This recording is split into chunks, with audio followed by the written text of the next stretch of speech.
A battle broke out between two dormitories, the White Cats dorm and the Black Dogs dorm. Romeo, as the leader of the Black Dogs, and Juliet, as the leader of the White Cats, both signaled their subordinates to begin the attack. Once the fight started, their followers immediately clashed, striking each other without mercy, while Romeo and Juliet kept their eyes locked on one another. Hazuki tried to help Romeo, but he stopped her because he wanted to defeat Juliet on his own. The duel between the leaders then began. Romeo and Juliet charged forward, attacking each other. Dahlia Academy was a prestigious school where the eastern nation of Tuwa and the western kingdom coexisted, yet the eastern students of the Black Dogs dorm and the western students of the White Cats dorm were caught in a storm of conflict. When the two leaders were about to fight, Scott asked Juliet to let him take her place, saying that he was willing to protect her with his life. Seeing what he considered an irritating scene, Romeo struck Scott and lifted him up, belittling him and telling him to lock Juliet in her dorm instead. Juliet quickly stepped in to help Scott and threw Romeo aside. She told Romeo that she did not need protection from anyone and urged him to attack her with all his strength. Romeo admitted that he had no intention of attacking a woman as it could hurt his pride. Juliet became annoyed because Romeo kept underestimating her. Suddenly, Anne from the White Cats prefect group arrived with her team, coming to put an end to the conflict. Anne reminded everyone that the chaos was inappropriate. Romeo immediately rejected her words, refusing to obey a White Cats prefect. Anne then said she would report Romeo to the Black Dogs prefect. Hearing this, Romeo fell silent, unable to respond. After that, the White Cats members dispersed. Scott shouted that he swore to defeat Romeo, but Hazuki told him he was nowhere near Romeo's level. Later in the dorm, the Black Dogs students were upset about the prefect's intervention earlier. Prefects held the highest authority over school discipline. The Black Dogs students were confident they could beat the White Cats and placed their hopes on Romeo. At that time, Romeo looked gloomy.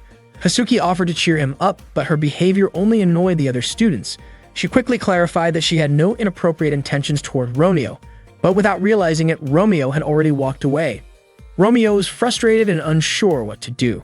Since grade school, he and Juliet had always been at odds, and their rivalry continued through middle school and into high school. He was frustrated because nothing had changed. The truth was, Romeo had always loved Juliet. He never wanted to fight her and only wanted to make sure she was never hurt by anyone else. He was especially irritated with Scott for so casually saying he would protect Juliet, because those were words Romeo himself had always wanted to say to her. He was sick of the act and unsure how to get Juliet's attention. He wondered if he should just confess his feelings outright. If it worked, it would be amazing, but if it failed, he would never be able to face her again. Meanwhile, Juliet was practicing swordsmanship in the training hall with her friends. She moved so skillfully that her opponent surrendered. Juliet thanked her opponent. Scott handed her a towel and remarked that she was good at humbling men. Juliet admitted she was not that skilled yet. She only wanted the strength to change the world. She said that whenever she spoke about it, people would laugh even though she was serious. For that reason, Juliet did not want to be underestimated, but Romeo always seemed to hold back and treat her lightly. She was so annoying that she accidentally tore Scott's towel. Unexpectedly, Romeo saw this from a distance. He could not hear exactly what Juliet was saying, but he was sure she was upset, which made him feel like he had no chance at all. Suddenly, Romeo noticed grade school students from the Black Dogs dorm being caught by high school students from the White Cats dorm. Apparently, the younger students had painted graffiti on a door. Juliet asked them why they did it. One of them explained that the White Cats grade school students had mocked them by calling them weak. A friend of Juliet's pushed the boy for his rude words, causing him to get a nosebleed. Juliet stopped her friend and said that it was true the Black Dogs grade school students were weak. She told them that insulting back was not real revenge because it would not help a friend in trouble. Juliet even dismissed the idea of such retaliation. The boy with the nosebleed grew upset at being underestimated and pushed Juliet.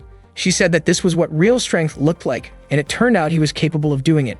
Hearing her words, the boy was moved. Juliet immediately wiped the blood from his nose and told him to go home, warning that she would not go easy on him next time. She even tapped his nose lightly. Juliet's friend wondered why she was acting so soft-hearted. Juliet told them not to let their emotions get stirred up just because of the younger students, since the White Cats had high standards. Romeo realized that it was actually Juliet's nobility that made him like her, and he felt that she should know about his feelings. That meant he needed to gather his courage, and he planned to meet her in secret. Without even realizing it, he ended up walking toward her. Juliet asked what his reason was for being there. Romeo said he did not come to start a fight. He was about to explain his real reason, but found it so hard to say that he blurted out something strange instead, then quickly ran away. At that moment, Juliet admitted she was annoyed because she felt Romeo had once again made a fool of her. Romeo shouted, calling himself a loser. Cantho and Ego saw him and wondered what he had been doing at the gym earlier.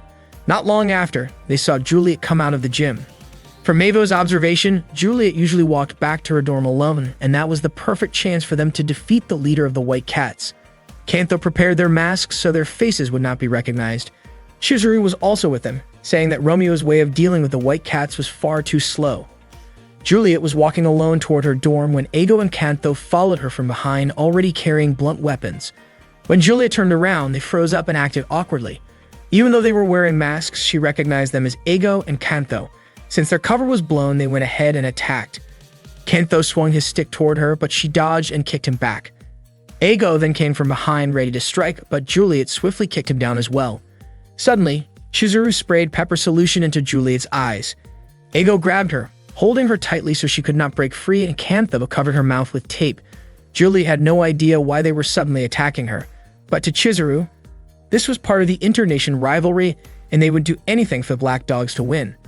Chizuru then used a box cutter to slash Juliet's uniform. Just then, Romeo arrived and pulled Juliet away from them. Ego was confused as to why Romeo was rescuing her, while Chizuru said Juliet had stolen their target. Before long, someone was about to pass by, so Chizuru told Ego and Cantho to retreat. Romeo was shocked when he saw Juliet's torn uniform. She opened her eyes, heard his voice, and backed away in fear. He began to wonder if she thought he was the one who attacked her, so he asked her not to misunderstand. Juliet, with tears in her eyes, quickly left. That night, Chizuru, Ego, and Cantho came to Romeo's dorm to ask what he had done earlier. They wanted to talk outside, but without a word, Romeo immediately struck all three of them, furious that they had caused him what felt like a personal disaster. He thought about going to Juliet's dorm to explain the misunderstanding, but figured it would be pointless. Suddenly, an arrow flew past and struck near Chizuru's head.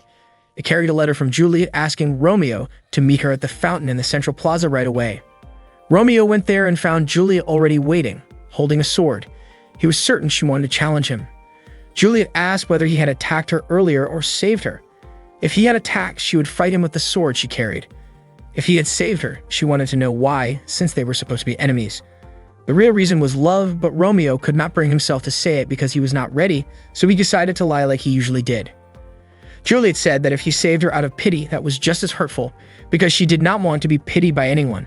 She cried, saying she could not stand being seen as weak by him any longer. Romeo began to realize that maybe she had cried earlier because of that. He tried to deny it, but Juliet pointed out that he always held back his attacks against her and avoided fighting, which to her was the same as underestimating her. Since they were kids, Juliet and Romeo had always been at each other's throats, to the point where their teachers often scolded them.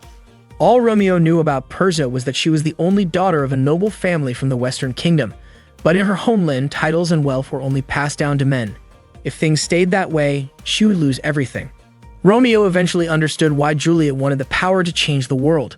She wanted the strength to stand on equal ground with men, the intelligence so other nobles wouldn't look down on her, and the influence so no one could ignore her, all to change the laws of their world. Romeo realized he had been ignoring her feelings. His attempts to protect her had only ended up hurting her. Romeo decided he wouldn't hold back anymore. He told Juliet to fight him, and she thanked him before asking him to show his full strength. She had handed him one of her swords. They both got ready to duel, all because of Romeo's hesitation that had wounded her before. As they drew their swords, Romeo suddenly blurted out that he loved her and asked her to be his girlfriend. Juliet's face instantly turned red. Romeo reassured her that he was being serious, but Juliet got annoyed and attacked, thinking he was just messing with her again. Romeo told her he wasn't joking, and that the reason he'd never fought her seriously was because he loved her. He insisted he had never thought of her as weak, but Juliet just couldn't bring herself to trust him yet and kept attacking. They continued clashing until Romeo finally said everything he had been holding in. He would even change the world if that's what it took to stay by her side. Juliet was taken aback and ended up shoving him into a fountain. Walking over to him, she called him an idiot, saying she didn't understand why he was talking like that. She doubted he could pull it off alone, so she said she'd help him. To Romeo's surprise, Juliet agreed to be his girlfriend, but only if he could prove he could change the world. Romeo could hardly believe what he'd heard and asked her to say it again. Overwhelmed, he started crying tears of joy. Koksha, who happened to be there, was shocked too, since Romeo had always thought Juliet hated him. Juliet admitted she had never said she hated him. When Romeo asked if she loved him, Juliet said she didn't know. She told him to keep their relationship a secret. Romeo agreed without hesitation, saying it didn't matter as long as he could be with her. After that, they started dating in secret. The next morning on the way to school, Romeo caught up to her and asked if they could walk together now that they were a couple, but Juliet quickly told him not to talk to her. Romeo was stunned by her reaction. A moment later, Scott and Hasuki arrived to meet their respective leaders, and that's when Romeo realized Juliet had acted that way because other people were nearby. That day, the students from the Black Doggy dorm and the White Cat dorm crossed paths again, ready to start another brawl. Hasuki complained that the White Cat students were ruining the scenery, and Scott, not wanting to be outdone, fired back with his own remark. Juliet then suggested that they settle things with a match. Hasuki happily accepted the challenge, but she was startled to see Romeo's flustered expression that to her resembled a sheepish goat. Romeo quickly switched to a more intimidating look. Once the fight began, the students charged at each other without hesitation, trading blows without fear. Juliet swung her staff at Romeo, but he easily caught it. The battle grew more intense. Scott took a powerful kick from Hasuki, and Hasuki then offered to help Romeo take on Juliet. Scott, on the other hand, wanted to assist Juliet. But when both sides looked around, they realized Romeo and Juliet were no longer in the fight. It turned out Romeo had pulled Juliet aside to another spot. Juliet was confused about what he was doing. Romeo admitted he simply wanted to know more about her. Juliet immediately gave him information about her blood type, birthday, and eyesight, but that wasn't what Romeo meant. He explained that he wanted to spend time alone with her. Hearing this, Juliet chose to leave. Romeo didn't expect her reaction. He thought that couples were supposed to do romantic things together. He grabbed Juliet's hand and said that even without a reason, and even if there was danger, he still wanted to be with her. He was about to confess his feelings when Hasuki suddenly showed up to help him. Romeo quickly pretended to be restraining Juliet. Romeo refused Hasuki's help, but Juliet, clearly annoyed, kicked him under the chin, sending him sprawling. She left immediately. Hasuki went over to Romeo, surprised that he had been taken down by Juliet. Later that afternoon, while Juliet was in the changing room, her friends praised her for defeating Romeo. After they left, Juliet's thoughts drifted to her past. When she was little, she had wanted to give flowers to her father, but he turned her down, telling her not to bother him with unimportant things because he was busy. Romeo, on the other hand, always wanted to be with her for no reason at all. Suddenly, she heard Romeo's voice calling her name. Looking around, she spotted him at the window and was startled to see him there. She thought to herself that Romeo was acting like a flirt. Romeo said there was something he wanted to tell her. Juliet cracked the window open slightly, and Romeo quickly apologized for earlier. He explained that he had asked some grade school kids what people in the West do when they're dating, and they told him that giving a rosary was a sign of love. Romeo then offered the rosary to Juliet, asking her to accept it as proof of his feelings. Just then, Scott interrupted, asking Romeo what he was doing. Romeo countered by asking why Scott was there, and Scott explained that he was standing guard. Scott was convinced Romeo would try to attack Juliet when she was off guard. Juliet shut the window again, and Scott leaped at Romeo to catch him. The two of them fell, and Juliet saw Romeo holding up the rosary he had planned to give her. When Romeo regained consciousness, he was back at the dorm, resting on Hasuki's lap. Confused, he asked why he was there. Hasuki claimed Juliet had been cruel enough to push him off the roof, and also informed him that the Black Doggy dorm students were now storming the White Cat dorm to avenge him. They weren't just doing it for Romeo, but to protect the pride of their dorm. Hearing this, Romeo tried to run off, but Hasuki stopped him, wanting to take care of him. However, Romeo managed to swap places with Yotari, the dorm's dog, and slip away. He chased after Juliet, but she kept avoiding him, not wanting to stop because the Black Doggy dorm students were chasing her too. Romeo told his friends to stop, saying he would go after Juliet himself. Suddenly, Scott and his friends blocked Romeo's path. Scott couldn't believe Romeo would gang up on Juliet and challenged him to fight again. Romeo was baffled. How had things turned into this when he just wanted to give Juliet a gift? He stayed silent while his dorm mates fought the White Cat students, holding onto the rosary and remembering Juliet's words about proving he could change the world. Lost in thought, Romeo didn't notice Scott and two others ganging up on him. In the struggle, the rosary broke. Romeo's energy seemed to drain away as he walked off, leaving everyone wondering what was wrong. Then, without warning, Romeo lifted a huge statue. He was furious. Not because of the fight, but because the rosary, which had cost him so much, had been broken by them. Romeo attacked everyone with the statue he was holding, swinging it around to take down anyone involved in the fight, whether they were from the Black Dogs or the White Cats. That night, he was punished by being told to pull weeds near the lake. Feeling frustrated as he looked at the broken rosary, he was about to throw it into the lake when Juliet appeared and stopped him. She already knew about his punishment for damaging the statue. Romeo apologized for breaking the gift he had wanted to give her. Juliet then asked him to row a boat for her. Romeo worried someone might see them, but Juliet reassured him it was fine since it was already dark. He found it strange considering Juliet was usually the one reminding him to avoid being seen by others. They got on the boat together and headed toward the middle of the lake. Juliet enjoyed the cool night breeze while Romeo couldn't believe he was alone with her on a boat. Juliet then took the rosary from his pocket, realizing that was what he had wanted to give her. Romeo admitted he could just buy another one in town, so he didn't mind if she threw it away. Instead, Juliet told him to close his eyes. When he opened them again, he was startled to see her face right in front of his. Blushing, he realized she had placed a rosary around his neck. Romeo was surprised and asked if she had fixed it with magic, but Juliet explained that it was her own rosary. He then learned that people from her culture wore rosaries every morning for prayer, and she gave hers only to someone truly special as a good luck charm. This particular rosary had been a gift from her mother when she got accepted into the school. It was precious to her because she prayed with it daily, making it a sincere symbol of her feelings. Juliet asked Romeo to take care of it, but he said such a valuable item should stay with her, and that her feelings were enough for him. Juliet immediately began rowing back to shore. Romeo stood to try and stop her, but ended up falling into the lake.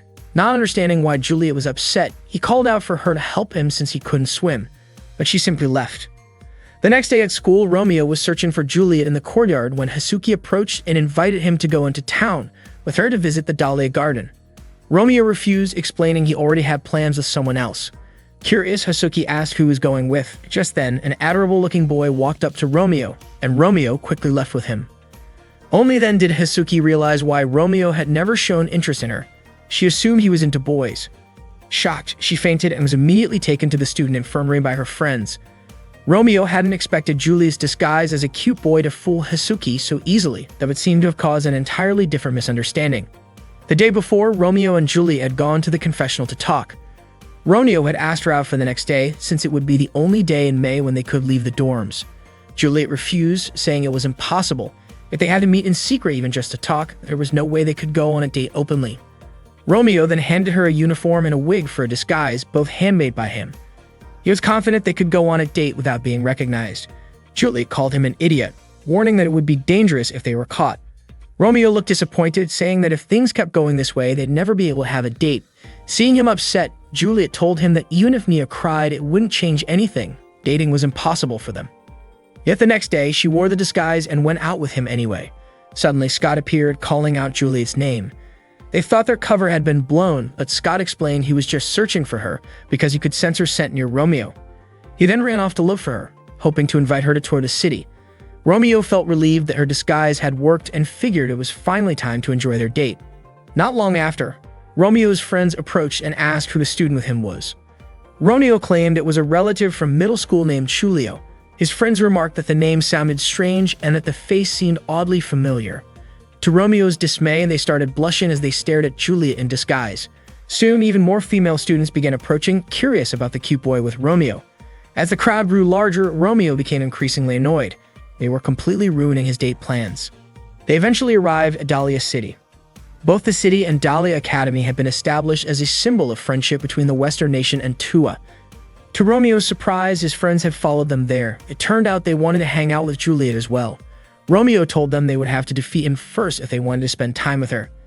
Mia was puzzled to see Romeo looking so cheerful, especially since, according to Shizuka, he usually didn't care about those around him, had a stern face, disliked chatting, and often gave off an intimidating aura. At that moment, Romeo was picking out a rosary, while Juliet was surrounded by friends, which meant he couldn't give it to her in front of them. His frustration didn't stop there. When they went to a restaurant he had planned to visit, every seat had already been reserved. That ruined his idea of having a meal together while enjoying the ocean view. Romeo still couldn't figure out why his friends kept following him. In the end, they settled for eating ramen. Everyone tried to convince Juliet to sit with them. That was when Chartreuse from the White Cat's dorm happened to be at the same restaurant, enjoying her meal. She wasn't surprised by the commotion caused by the Black Dog students, but she was briefly startled when she saw Juliet's face. Romeo and the others ate ramen together, though he couldn't help wondering why they ended up in such a dull place. Juliet struggled to use chopsticks and accidentally spilled ramen on her clothes. Romeo quickly tugged at the hem of her pants so the hot broth wouldn't burn her skin, but Juliet yelped and hit him in embarrassment. Afterward, they went to an amusement park. Romeo hadn't expected his lunch and shopping plans with Juliet to fall apart like that, so he grabbed her hand and led her to the haunted house. Inside, he felt relieved to finally be alone with her in the dark. Suddenly, a zombie appeared. Romeo scolded it while Juliet immediately struck it before running out, refusing to go back inside. Romeo rushed to look for her, worried she might think of this as the worst date ever. Meanwhile, Chizuru was shopping with Kakushou and Eigo when he spotted Romeo looking downcast. Wanting to get back at him, Chizuru kicked Romeo into the sea and stepped on his head. Suddenly, Juliet arrived and scolded Chizuru, saying that even if Romeo could be foolish at times, he still meant a lot to her.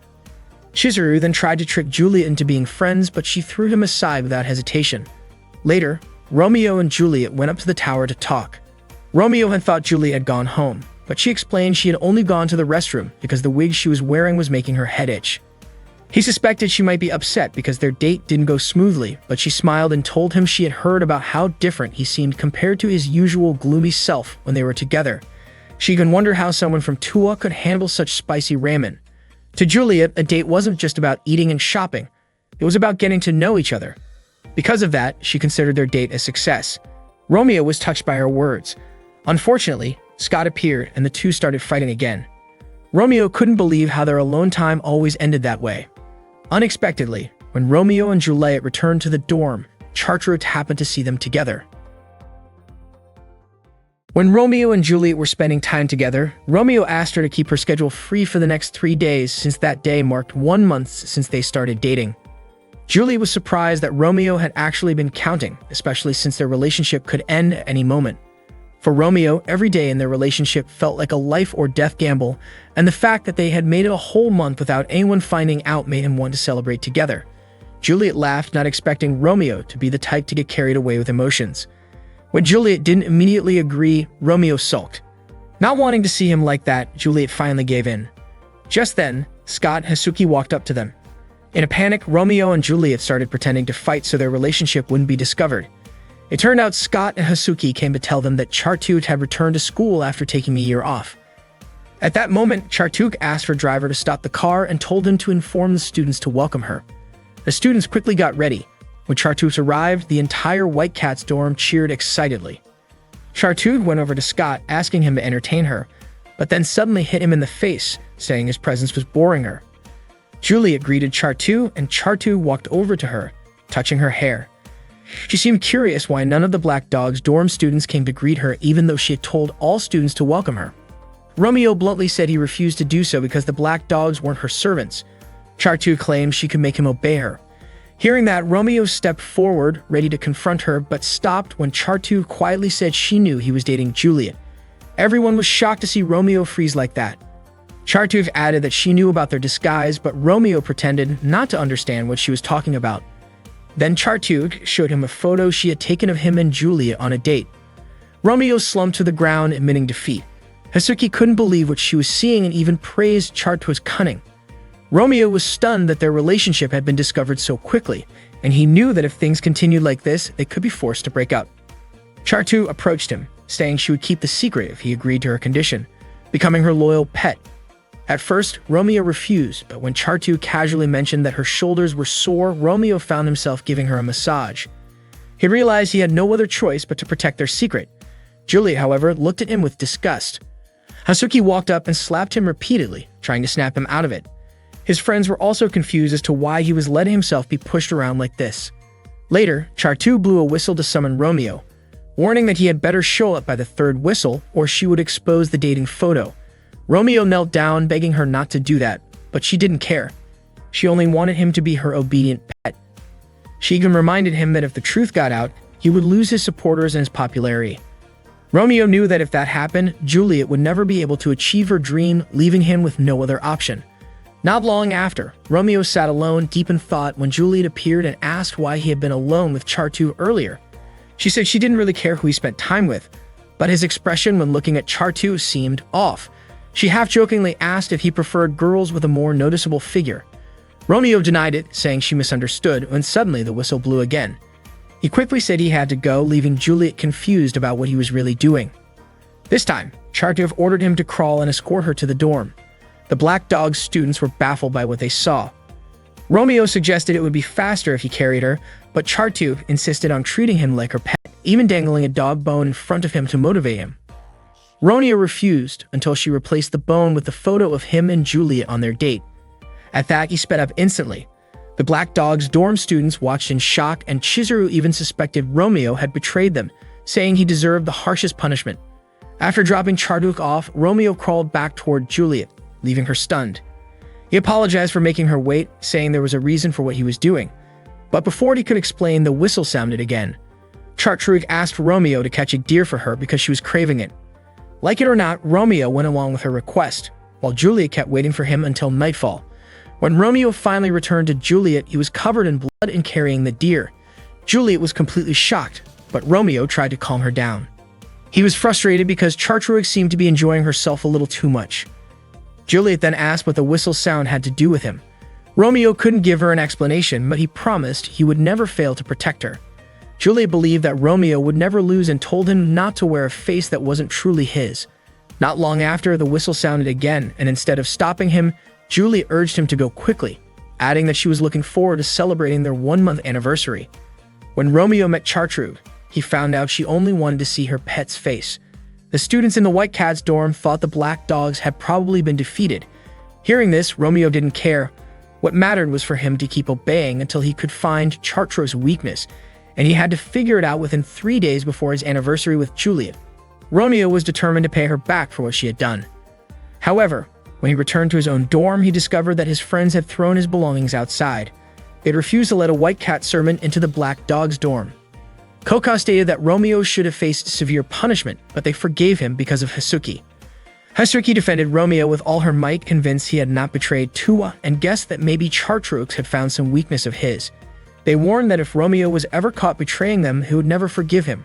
Romeo was truly grateful to Hasuki for standing up for him. 2 days before the anniversary, Charduk continued to treat Romeo like her servant, ordering him to put on her shoes, feed her, and even deal with troublemakers for her. Romeo was extremely annoyed but forced himself to stay calm so he could keep searching for her weakness. Unfortunately, during his observations, he realized Charduk was highly intelligent, physically strong, skilled at charming people, and seemed to have no weaknesses at all. Romeo came to understand that being a princess wasn't just about appearances. He was baffled. Plenty of people were eager to fulfill Charduk's wishes, so why was he the one stuck being her victim? While Romeo was crawling on the ground escorting Charduk to dinner, she suddenly told him to turn around. Romeo didn't understand why, but it turned out Juliet was walking ahead of them. That night, Charduk shared a room with Juliet again, but this time she seemed distant toward her. The day before the celebration, Romeo asked Juliet about Charduk. Juliet was surprised by the question, and Romeo admitted he was just curious. Juliet explained that she and Charduk had been childhood friends who used to spend a lot of time together, but ever since returning, Charduk had been acting cold toward her. Suddenly, Charduk's whistle blew again. Romeo noticed it always happened whenever he was talking to Juliet. Juliet tried to hold him back, but Romeo was sure she must be angry at him. If things kept going this way, their relationship might end, and he couldn't let that happen. He had to settle the matter before their anniversary. The next day, the day of the celebration, early in the morning, the school's information center called Charduk to the principal's office. In reality, it was just a ruse Romeo had set up so he could search her room. He was looking for anything he could use against her, but before he could find anything, Charduk returned. She suspected someone had tricked her to get into her room. Believing the intruder was still hiding somewhere inside, she declared she would have that person expelled from school. Charduk checked under the desk but didn't find anyone. Then she looked under the bed, but there was nothing there either. She opened her wardrobe yet still found no one. At that moment, Charduk started to panic. It turned out that Romeo had discovered something unusual in her room, a hidden space behind her mirror. What was even more surprising was that the entire secret room was filled with photos of Juliet. Romeo suspected that Charduk must have feelings for Juliet. Charduk denied it, and when Romeo tried to take the photos, she stopped him, saying they were her collection. Romeo began teasing her, imagining what Juliet and the other students from the White Cat's dorm would think if they found out that the princess of their kingdom had secretly gathered photos of Juliet. Charduk immediately tried to attack him. Romeo suspected that Charduk wanted to break him and Juliet apart because she was jealous. Frustrated, Charduk pushed him away and admitted that Juliet had always been by her side, always listened to her, and was her most precious and important friend. Charduk was upset that Juliet had chosen to be with Romeo instead, something she couldn't forgive. She pleaded with Romeo not to take Juliet away from her because Juliet meant so much to her. Romeo then realized that Charduk truly liked Juliet. Soon after, they heard Juliet's voice from outside the door, and Romeo discovered that Juliet was actually Chartruk's roommate. Panic set in for Chartruk. Her photos of Juliet were scattered everywhere, and she didn't want Juliet to find out about her feelings. Romeo advised her not to give up and suggested buying some time. When Juliet opened the door, she suspected someone else was in the room, but Chartruk blocked her way. Juliet tried to enter, yet Chartruk kept stopping her and tried to start a conversation at the door. Growing suspicious, Juliet insisted on coming inside, explaining she had an urgent matter. When Juliet finally stepped into the room, all the scattered photos had already been cleared away. She went to fix her hair in front of the mirror. Chartruk assumed Juliet must have an important plan given how tense her face looked. Juliet was confused about why she was being asked that, and Chartruk admitted she felt like Juliet might not come back. Juliet didn't understand her meaning, assuring her that no matter what happened, she would always stay by her side because Chartruk was her friend. Juliet apologized for calling her Char, but Chartruk told her that only Juliet was allowed to call her that. She held Juliet's hand tightly, and for a moment, they both felt like things were just like the old days. Juliet then left, saying she had promised to meet someone else. After Juliet was gone, Chartruk opened the mirror again and found Romeo looking at the photos. She checked to make sure he hadn't stolen any. Chartruk asked why he had helped her when she had treated him so poorly. Romeo explained that if the truth came out, he wouldn't be able to use it against her anymore, and besides, he understood what it was like to be unable to confess feelings to someone you liked. Chartruk told him that as long as he was dating Juliet, Juliet would be in danger, and that was why she couldn't give her blessing. Romeo called her a girl who wasn't cute, to which Chartruk agreed, saying she was the tired princess from the West. That night, Romeo met Juliet by the lake and apologized for being late. He was surprised that she wasn't angry, and she explained something good had happened. Romeo told her not to worry about him asking about Chartruk. Juliet had already thought about it and said she could understand if he was curious about questionable things. Romeo quickly denied it, calling it a misunderstanding. He was shocked to see the rosary he had given her was whole again and that she was wearing it. Juliet explained that she had repaired it because she could never throw it away. Romeo was moved to tears, and Juliet worried that someone might see him like that. From a distance, Chartruk had been watching them. She decided to let Romeo be for the night because she owed him a favor for what he had done earlier, but only for that night. Since he was a kid, none of Romeo's classmates wanted to team up with him because they thought he was scary. They didn't even want to get involved with him at all. Romeo even started to believe he didn't need friends in the first place. But unlike everyone else, Hasuki never disliked him. Dahlia High School was about to hold the midterm exams, and Hasuki was getting ready for school, feeling genuinely excited about them. That day, Romeo encouraged his friends to give their best in the exams, telling them to aim for the highest scores and beat the White Cats. Everyone became fired up and determined to face the White Cats head-on. Juliet once again disguised herself as Chulio because Romeo had invited her to come meet him.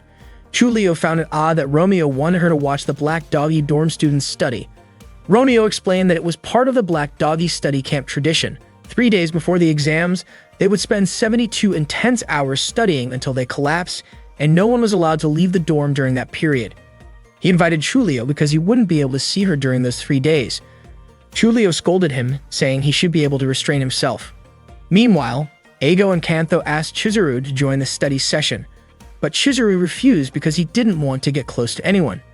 When Chartruk saw Chulio, she suddenly decided to participate, but Romeo commented that Chizuru's foolishness might spread like a disease. Chizuru shot back, calling Romeo the kind of student who nearly failed every year. The two were about to start a fight when Hasuki suddenly arrived and scolded them. Hasuki appeared so strict, calling them brainless pigs who loved to cause trouble. To Julio's surprise, all the Black Doggy dorm students showed deep respect for Hasuki. They immediately straightened up and followed her orders without complaint. Julio couldn't believe how different Hasuki was compared to her usual self. Hasuki even threw books at Chulio and Romeo for talking during the session. Hasuki wondered why Julio, who she thought was a middle school student, was even in the study camp. Romeo explained that Chulio's academic level was on par with a high school student.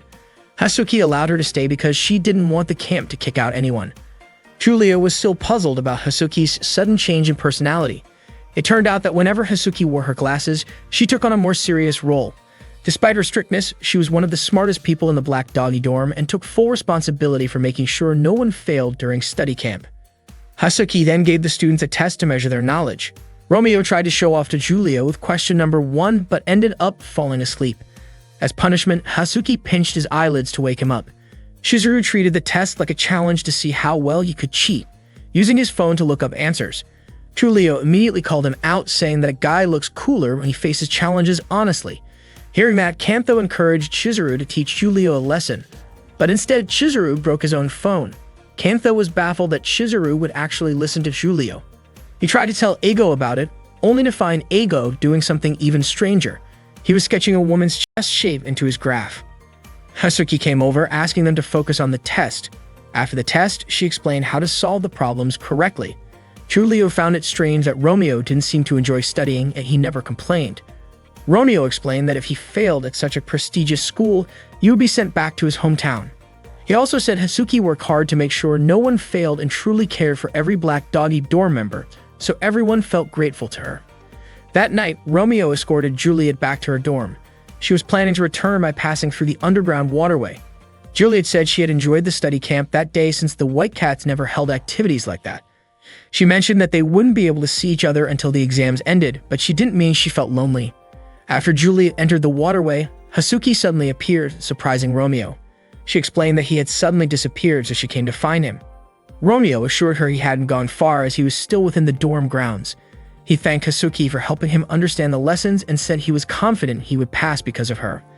Hazuki felt relieved to hear that and was happy to see Romeo smiling again, as he had been acting strange around Chartreuse earlier. She suspected he might have been hiding something from her, but Romeo didn't deny it since Hazuki was his friend. Hazuki reminded him that they were allies and that she wouldn't mind if he asked her for anything. After Hazuki left, Chartreuse suddenly appeared and pinched Romeo's cheek, catching him off guard. Chartreuse was furious when she found out Romeo had smuggled Juliet into the Black Dog dorm by disguising her as a boy.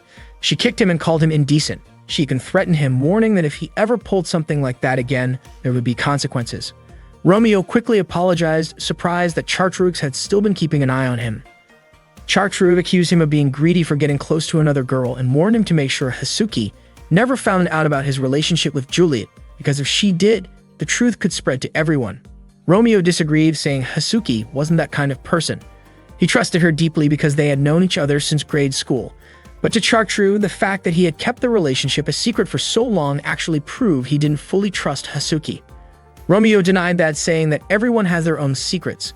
Without another word, Chartreuse slipped away into the drainage tunnel. In truth, Romeo did want to be honest with Hazuki, but he was afraid that if he told her, their friendship might be ruined. That night, Chizuru noticed Hazuki smiling to herself and found it odd. Hazuki in turn suspected Chizuru had just stolen food from the cafeteria.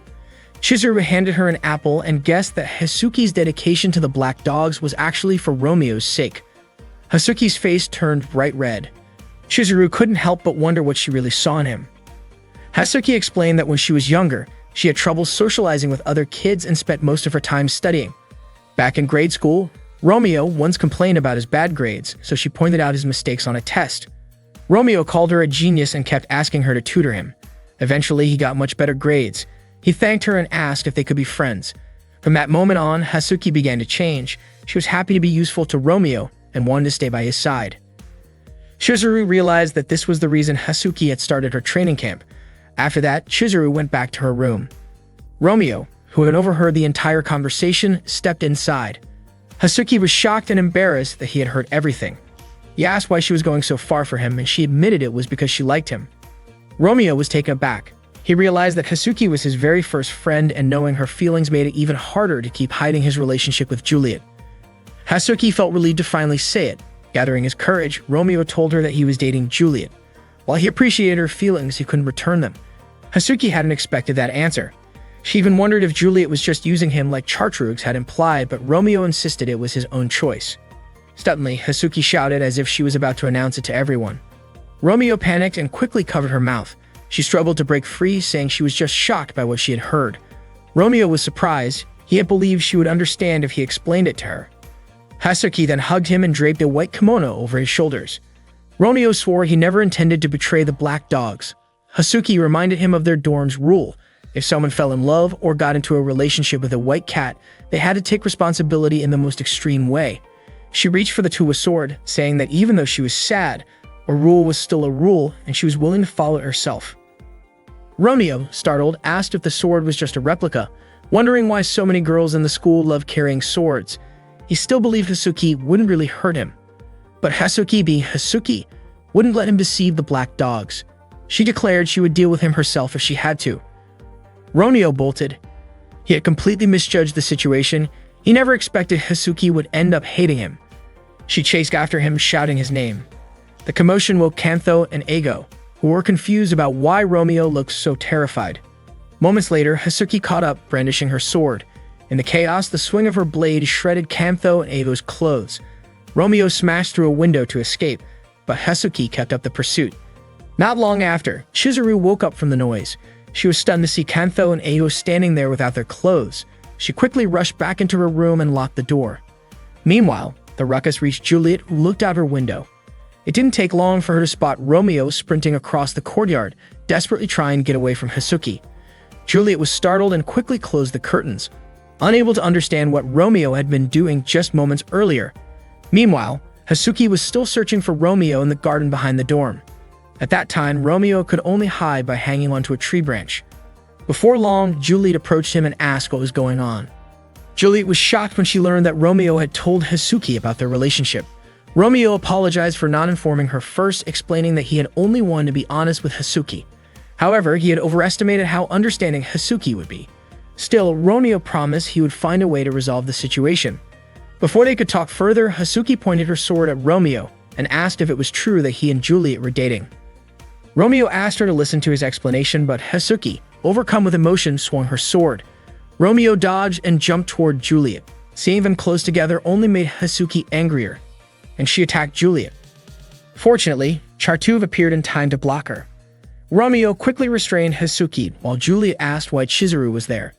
Chartuv apologized and admitted that she had known about Romeo and Juliet's relationship all along. Hasuki was surprised that Chartuv had kept it from her, but Chartuv explained that she had simply been keeping an eye on Juliet against various threats. Then she admitted she had actually come there to kill Romeo. Realizing that both he and Juliet were in danger, Romeo carried her and ran into the garden. Juliet couldn't believe Chartuv had known their secret. When they reached the riverside, Romeo stopped, feeling useless.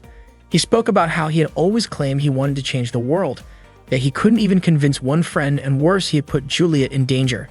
Juliet admitted she felt the same, but encouraged him to face them together instead of running away. She told him not to speak so poorly of himself because she believed he could change anything. After all, he had changed her heart. Hasuki and Chartuv caught up with them.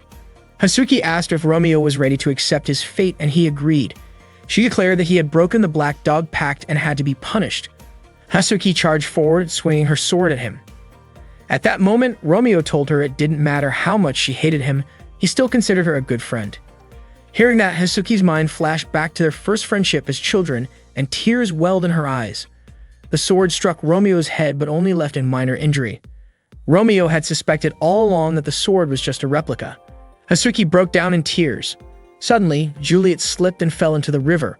Romeo immediately jumped in after her, but both Chartuv and Hasuki also dove in to help. When Romeo managed to grab Juliet, he realized with a jolt that he couldn't swim. They began to sink. Hasuki pulled Romeo to safety, while Juliet was rescued by Chartuv.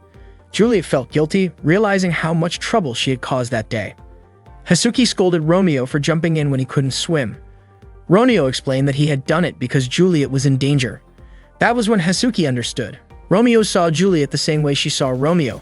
She cried, calling him foolish for being the leader of the Black Dogs, yet letting himself be swayed by Juliet. She hurled insults at him, claiming she hated him. The next day, Romeo's friends treated him like usual, which meant Hasuki hadn't told anyone about what happened. Even so, Romeo was still unsure how to face her. Not long after, Hasuki reminded him that the training camp was still ongoing. She was puzzled by the silly look on his face, especially since he was the one who had asked her to remain friends. Romeo smiled at her, but Hasuki warned that she would not overlook what happened the previous night, and if she ever caught him being affectionate with Juliet in front of her, she would have no hesitation in cutting off his head. That day, the boys from the Black Dog dorm were practicing sports. Hasuki was guiding their training, keeping everyone's energy up so they could beat the White Cat students in the upcoming school festival. Meanwhile, Romeo was alone with Juliet in the sports equipment shed. Since they had been dating for quite a while, Romeo asked her for one thing. He wanted to eat something and have her make it for him. Unfortunately, the way he said it was a bit ambiguous and Juliet misunderstood. She thought he was asking for something inappropriate, so she immediately refused and told him to stay away from her. Romeo was confused by her reaction because all he wanted was for her to make him a lunchbox. Once Juliet realized what he meant, she agreed to do it. Romeo then asked what she had been thinking earlier that made her reject him so strongly. Juliet's face turned red, and she told him not to bring it up again. The next morning, Romeo imagined Juliet feeding him his lunch. He couldn't wait for that moment. At the same time, Juliet was in the kitchen, rushing to finish his lunch before classes started.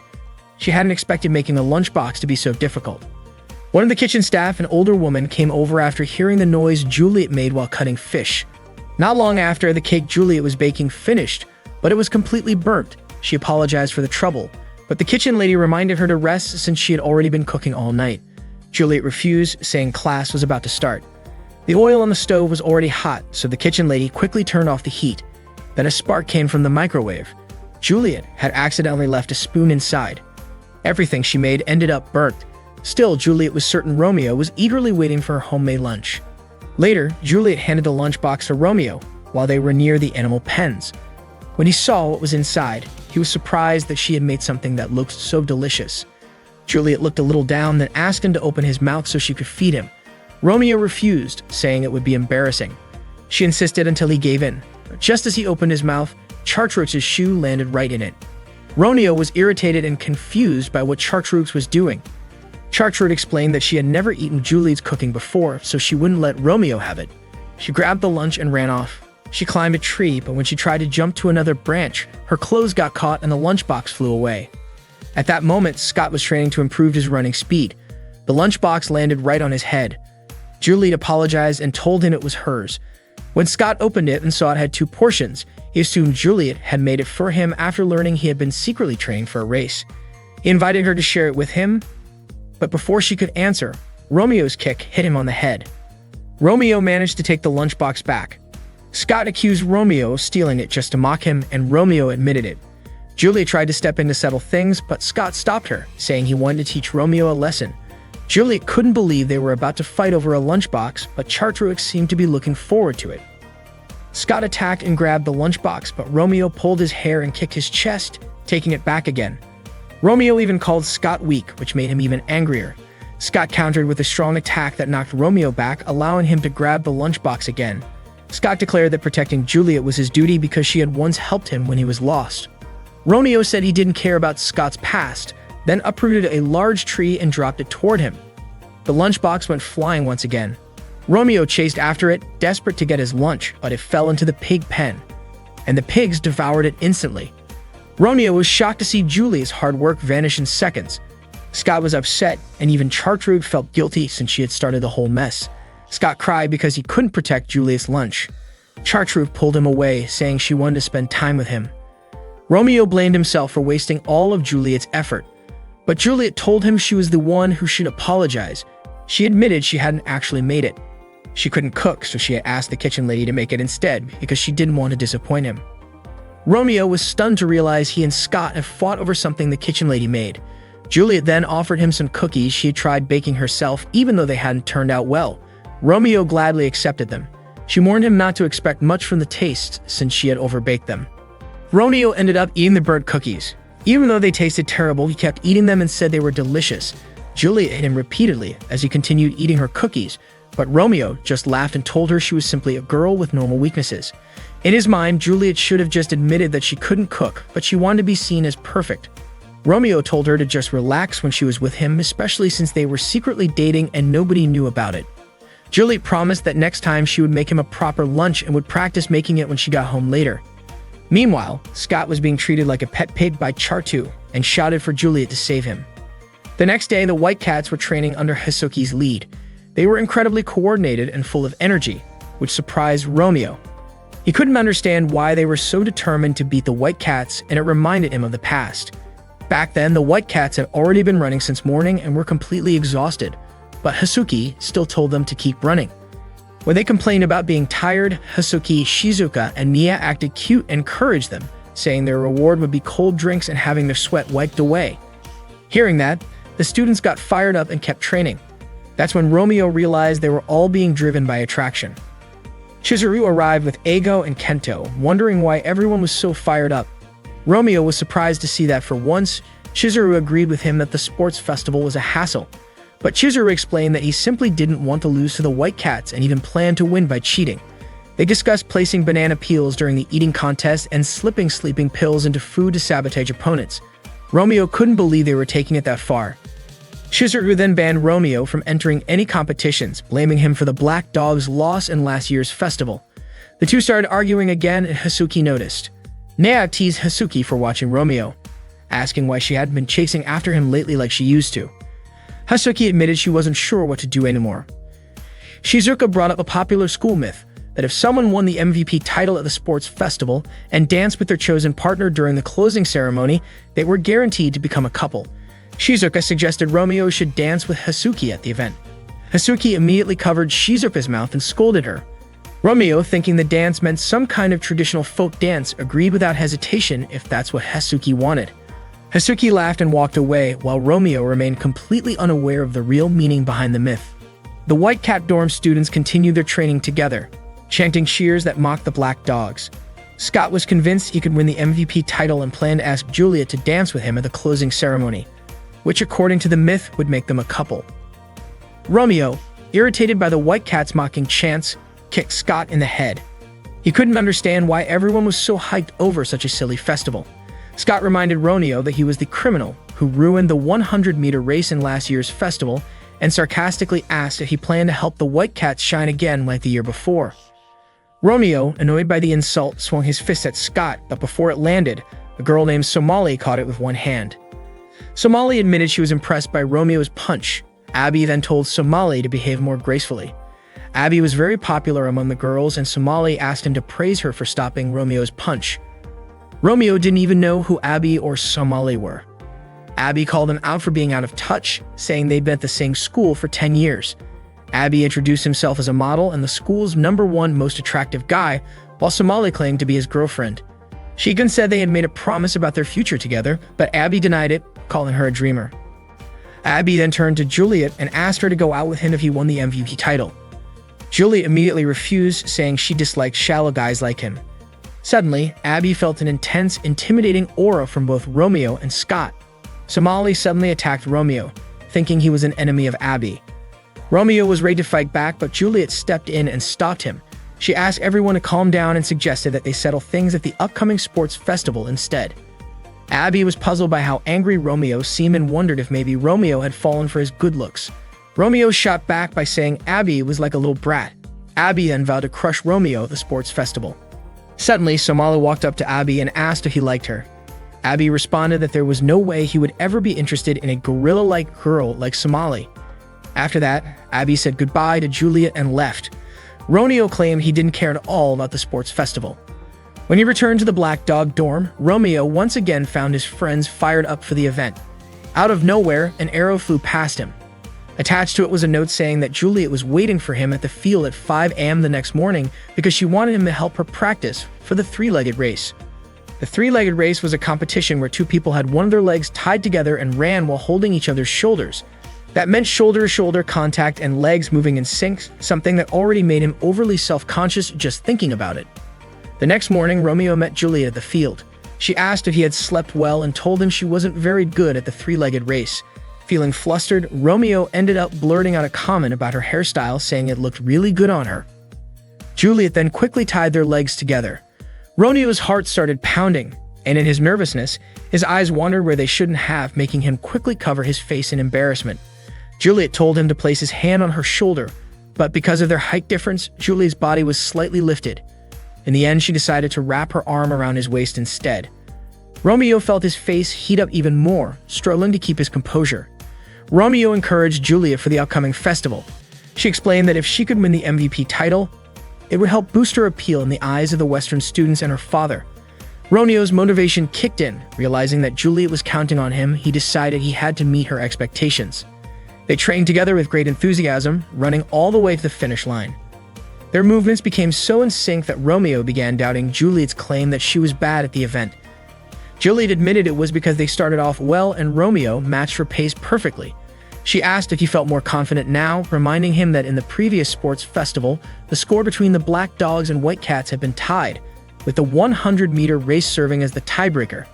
Back then, Romeo had started too early out of excitement, missing the starting signal. The race was restarted, but he was already worn out and the Black Dogs lost. Juliet told him he had the chance to make up for it this year. She also asked him to relax because if he looked gloomy, it would bring her spirits down too. Romeo realized she was saying that for his sake. Juliet wanted him to give his all in the competition, adding that if she won the MVP, Romeo would have to grant her request. Romeo asked if the same would apply in reverse, and she agreed. With that deal in place, Romeo felt fired up. He began running at full speed during practice and even volunteered to represent their dorm in the 100-meter dash. Hasuki was happy to see his renewed energy, while Chizuru was surprised, knowing that Romeo had initially refused to join any events. The day of Dahlia High School's sports festival finally arrived. At the competition arena, the pride of the Black Dogs and White Cats was on the line. All the students were bursting with excitement. Abby was certain that something unexpected would happen at this year's festival. The Dahlia High School Festival finally kicked off. The competition lasted 3 days for each grade level, with the first day dedicated to the first-year students. Romeo was full of excitement because he wanted to win the MVP award so Juliet would grant him any wish he asked for. Before the games began, each dorm leader gave their opening speech. The leader of the Black Dog dorm encouraged everyone to show good sportsmanship, saying they should compete fairly and honestly. The leader of the White Cat dorm, however, dismissed the Black Dog leader's words as pitiful, making it clear the two didn't get along. Once the speeches ended, the students got ready. Hasuki eagerly invited Romeo to prepare for their first event. While in a rush, she accidentally bumped into Abby. Abby teased her and Romeo quickly stepped in, kicking Abby away and telling him to stay away from Hasuki. Somali, furious, smacked Abby on the head, accusing him of cheating on her.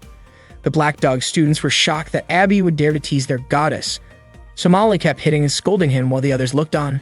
Meanwhile, Juliet told her friend that the sports festival was a great chance to prove that the White Cats were superior. Romeo, on the other hand, rallied his friends, saying they would make the White Cats regret underestimating them. The crowd roared with excitement as the atmosphere heated up. From each grade, one MVP would be chosen, and one of those MVPs would be crowned the overall winner. Every participant hoped to claim that title. The first event of the festival was the tug of war. The strongest students for each team were already in position, ready to fight for victory.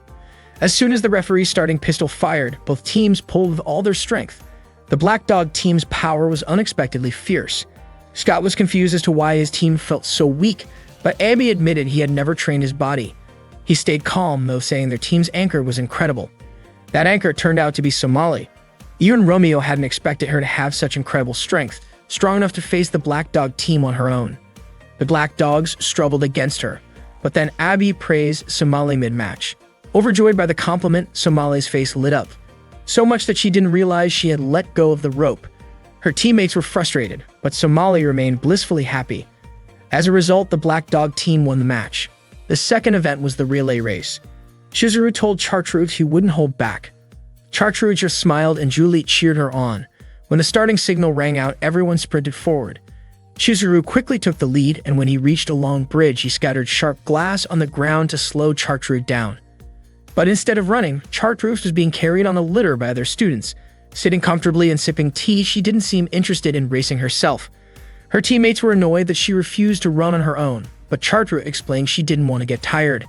Chizuru protested to the referee for not calling her out, but Hasuki told him to stop complaining and focus on the race. By then, it was too late. The White Cat team had already won. Juliet congratulated Chartreuse, who was thrilled about her victory. Chizuru was upset about losing, but Kento and Avo praised him for at least confronting the referee. Next came the three-legged race, a balloon-popping contest, and the 100-meter dash. Juliet won the 100-meter race for the girls, while Romeo claimed victory in the boys' division, finally redeeming himself after last year's disappointment. After the first round ended, everyone got a 1-hour break. The score was still tied, and the winner would be decided in the second half. Romeo and Juliet rested together. Juliet mentioned her mother was in the audience, and if she won the MVP, her mother would tell her father about it. Juliet confidently said she wouldn't lose to anyone, not even Romeo. Romeo, equally fired up, was sure he wouldn't lose either. He asked if she would introduce him to her mother, but Juliet refused, saying she would do that in the future. That made Romeo nervous. It meant Juliet was basically expecting them to be together someday. Juliet then urged him to head back to the arena since the next event was about to start. The second half opened with a cheerleading competition, where the girls performed chants to fire up their teams. They were so beautiful and full of energy that Romeo admitted it was hard to pick a winner. Only 3 events remained. At that moment, Abby whispered something to Somali, instructing her to do something. The next game was the pole-toppling event, a mix of offense and defense that looked almost like a battlefield. The male participants were still trying hard to win the competition. Meanwhile, the female participants were equally spirited. Juliet leaped without hesitation toward the enemy line, landing on a pole and continuing to push it. Suddenly, Somali appeared to help her bring the pole down. Juliet wanted to thank Somali, but Somali acted coldly toward her. It turned out that Abby had instructed Somali to harm Juliet, and because Somali had strong feelings for Abby, she was willing to do anything he asked.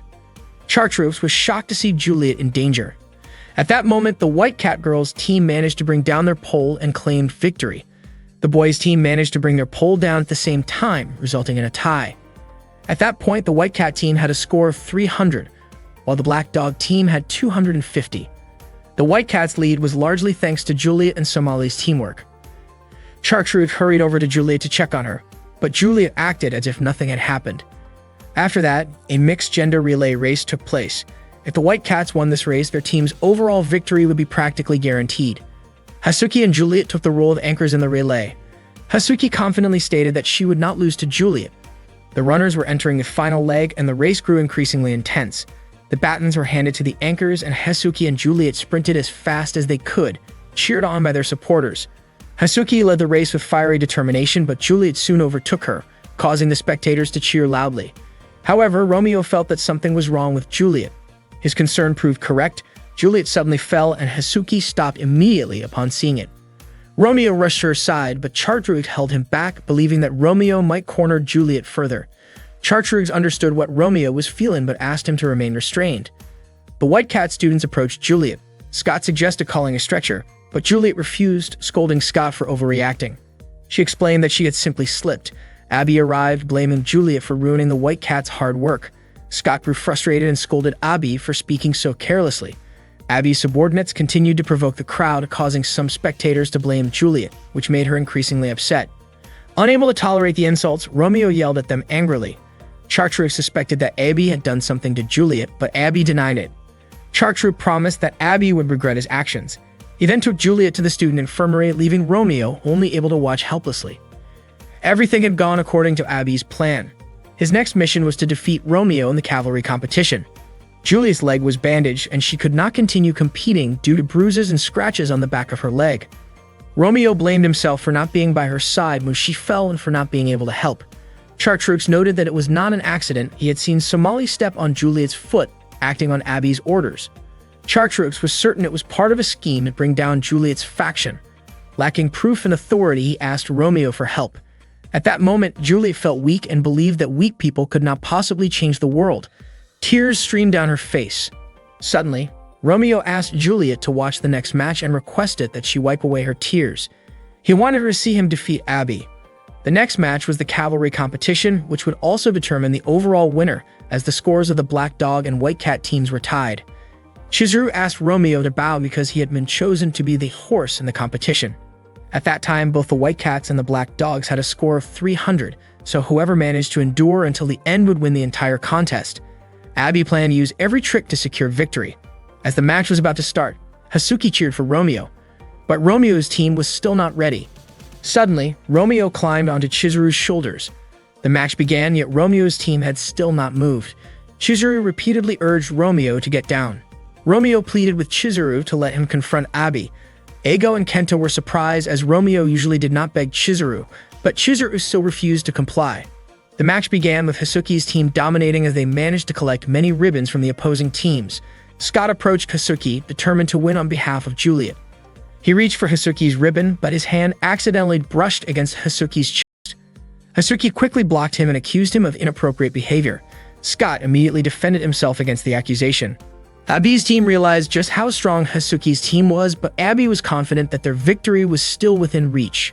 Sure enough, Shizuka suddenly went limp, her mind completely blank. Seizing the moment, Abby snatched Hasuki's ribbon and even mocked Scott, who had been unable to take it from her all along.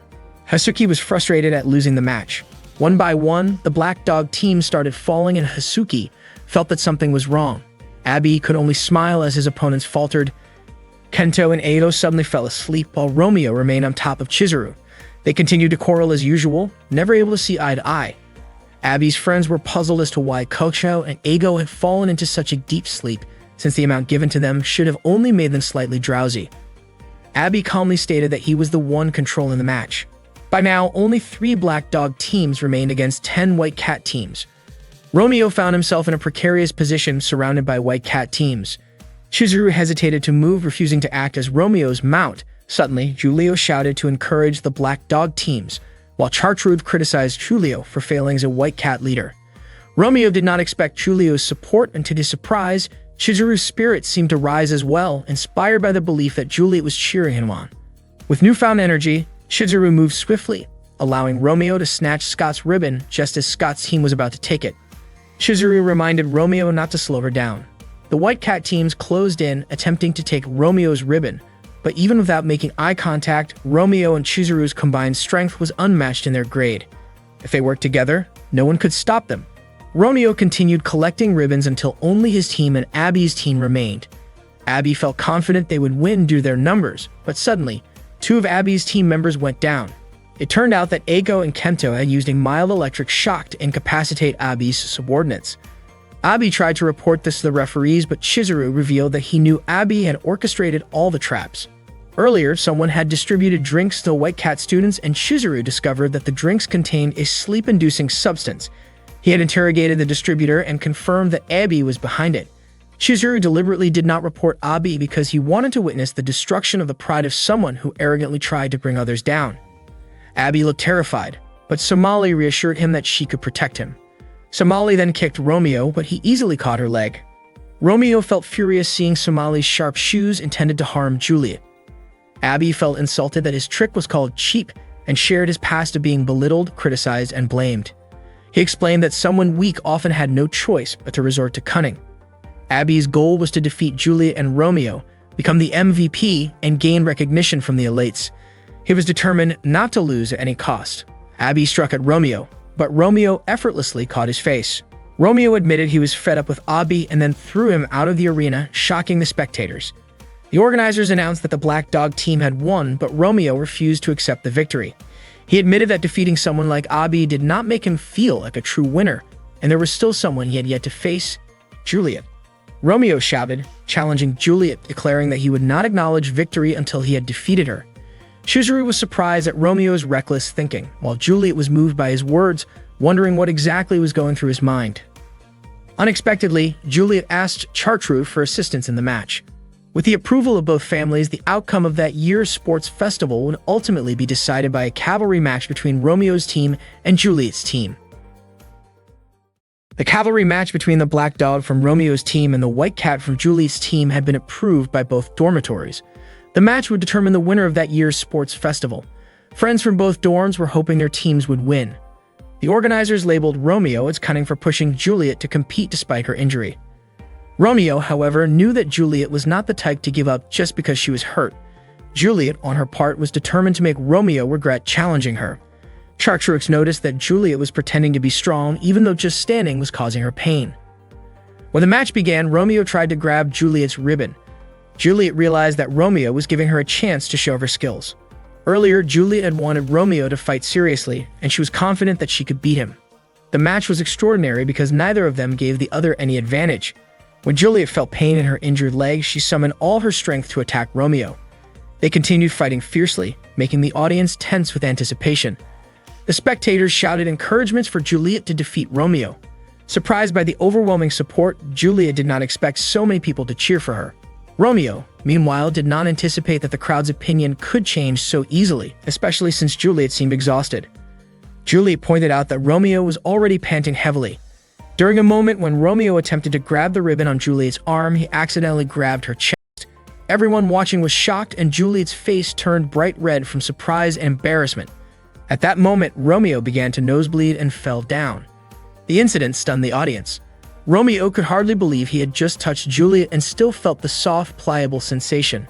The crowd erupted in cheers as the organizers announced that the MVP of the day was Juliet from the White Cat team. The White Cat students were thrilled to hear the news, while Romeo was scolded by his teammates for losing due to such a blunder. Chizuru even gave him a penalty as if he were a war criminal. During the dance event, Scott searched for Juliet. He knew about the myth that the MVP and their dance partner would become lifelong partners, and he hoped Juliet would ask him to dance. Suddenly, Chartreuse appeared and reminded Scott of his punishment for losing in the match. His punishment was to have his head shaved. Chartreuse had prepared a razor and dragged Scott along. Scott screamed, but Chartreuse assured him that he would not actually shave his head. At that time, Romeo seemed to accept his penalty as a war criminal. Feeling that everything had ended, he cried sadly as all the black dogs abandoned him and Juliet ignored him. Suddenly, Juliet approached him and urged him to stay strong. Romeo apologized for the earlier incident, but Juliet asked him not to dwell on it. He was puzzled why Juliet had left the party despite being the MVP.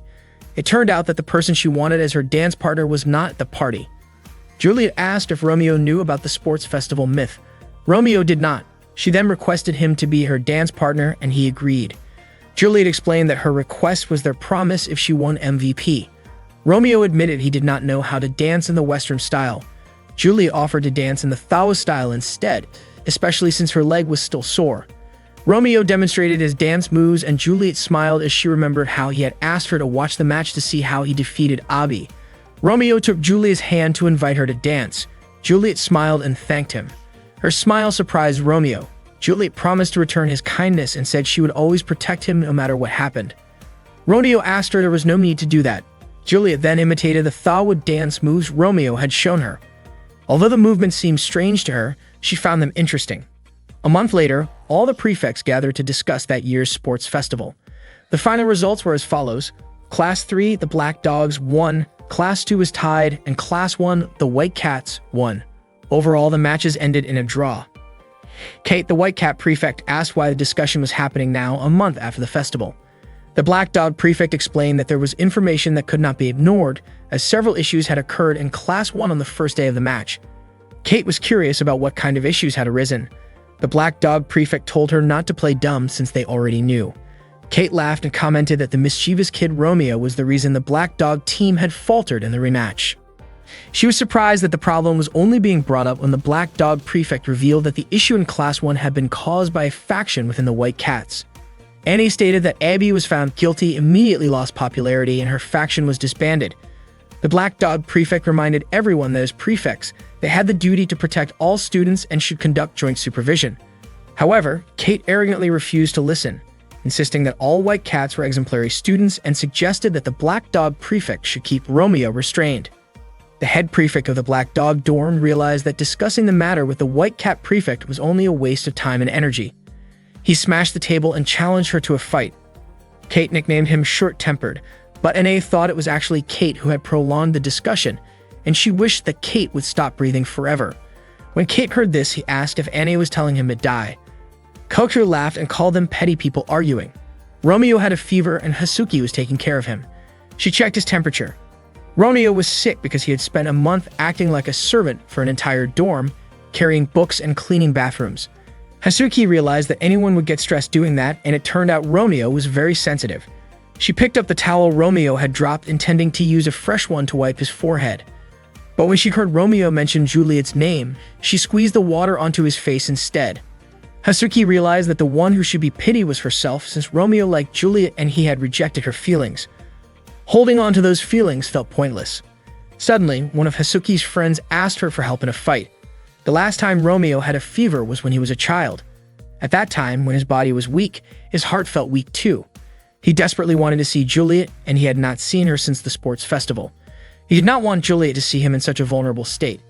Suddenly, Romeo regained consciousness when someone called his name. Opening his eyes, he saw Juliet standing in front of him. He could hardly believe it and thought he might still be dreaming. When Juliet asked about his condition, Romeo rambled on. She asked if he wanted anything, and he asked to have his ears cleaned. Juliet gently tapped his cheeks to bring him back to reality. Romeo said her small hands felt soft on his cheeks. He still thought it was a dream, but when he fully opened his eyes, he realized Juliet was really there. Embarrassed, he asked why she was there and told her to go home. Juliet told him not to pretend to be strong, especially since he had asked her to clean his ears. Romeo was shocked and wondered who would request something so childish. He tried to force himself to sit up but felt dizzy. Juliet promised to take care of him until he got better, but Romeo refused, saying that Chartreuse had warned him not to let Juliet sneak into the Black Dog dorm again. Juliet handed him a thermometer and told him to accept it as a thank you gift from the sports festival. She would not let Chartreuse or anyone else make decisions for her.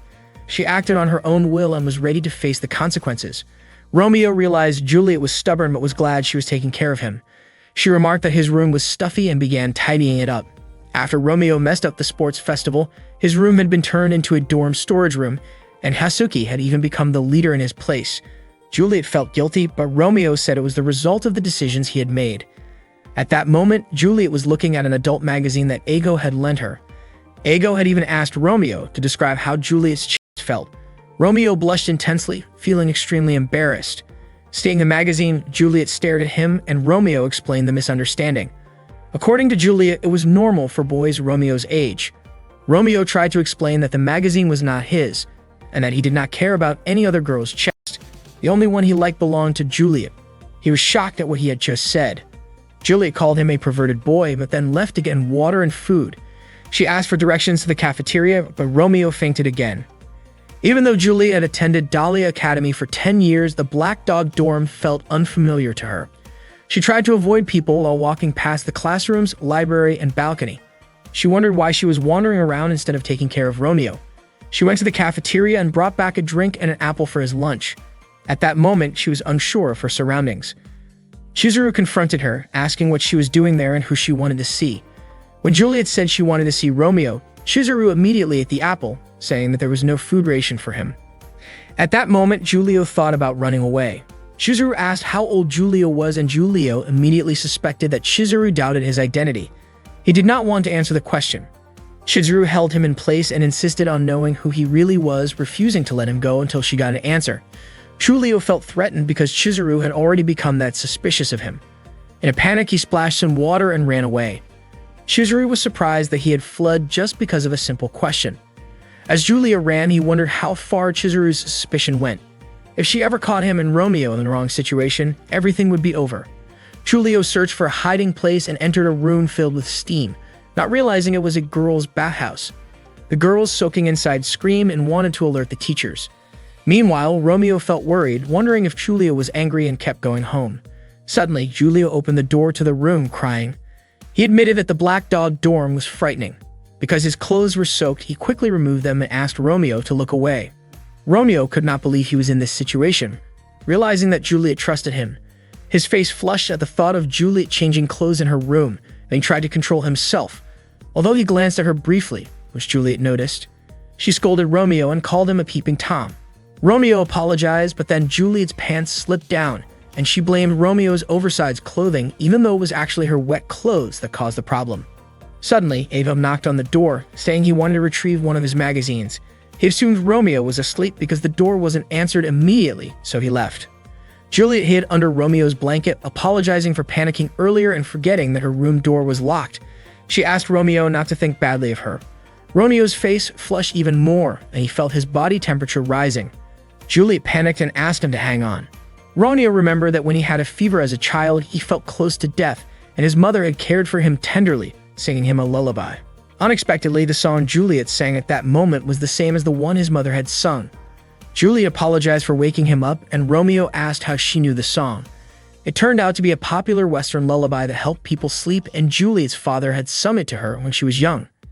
By then, Romeo's appearance looked much better, and his fever had gone down. Juliet checked his forehead, but his temperature rose again when she touched him.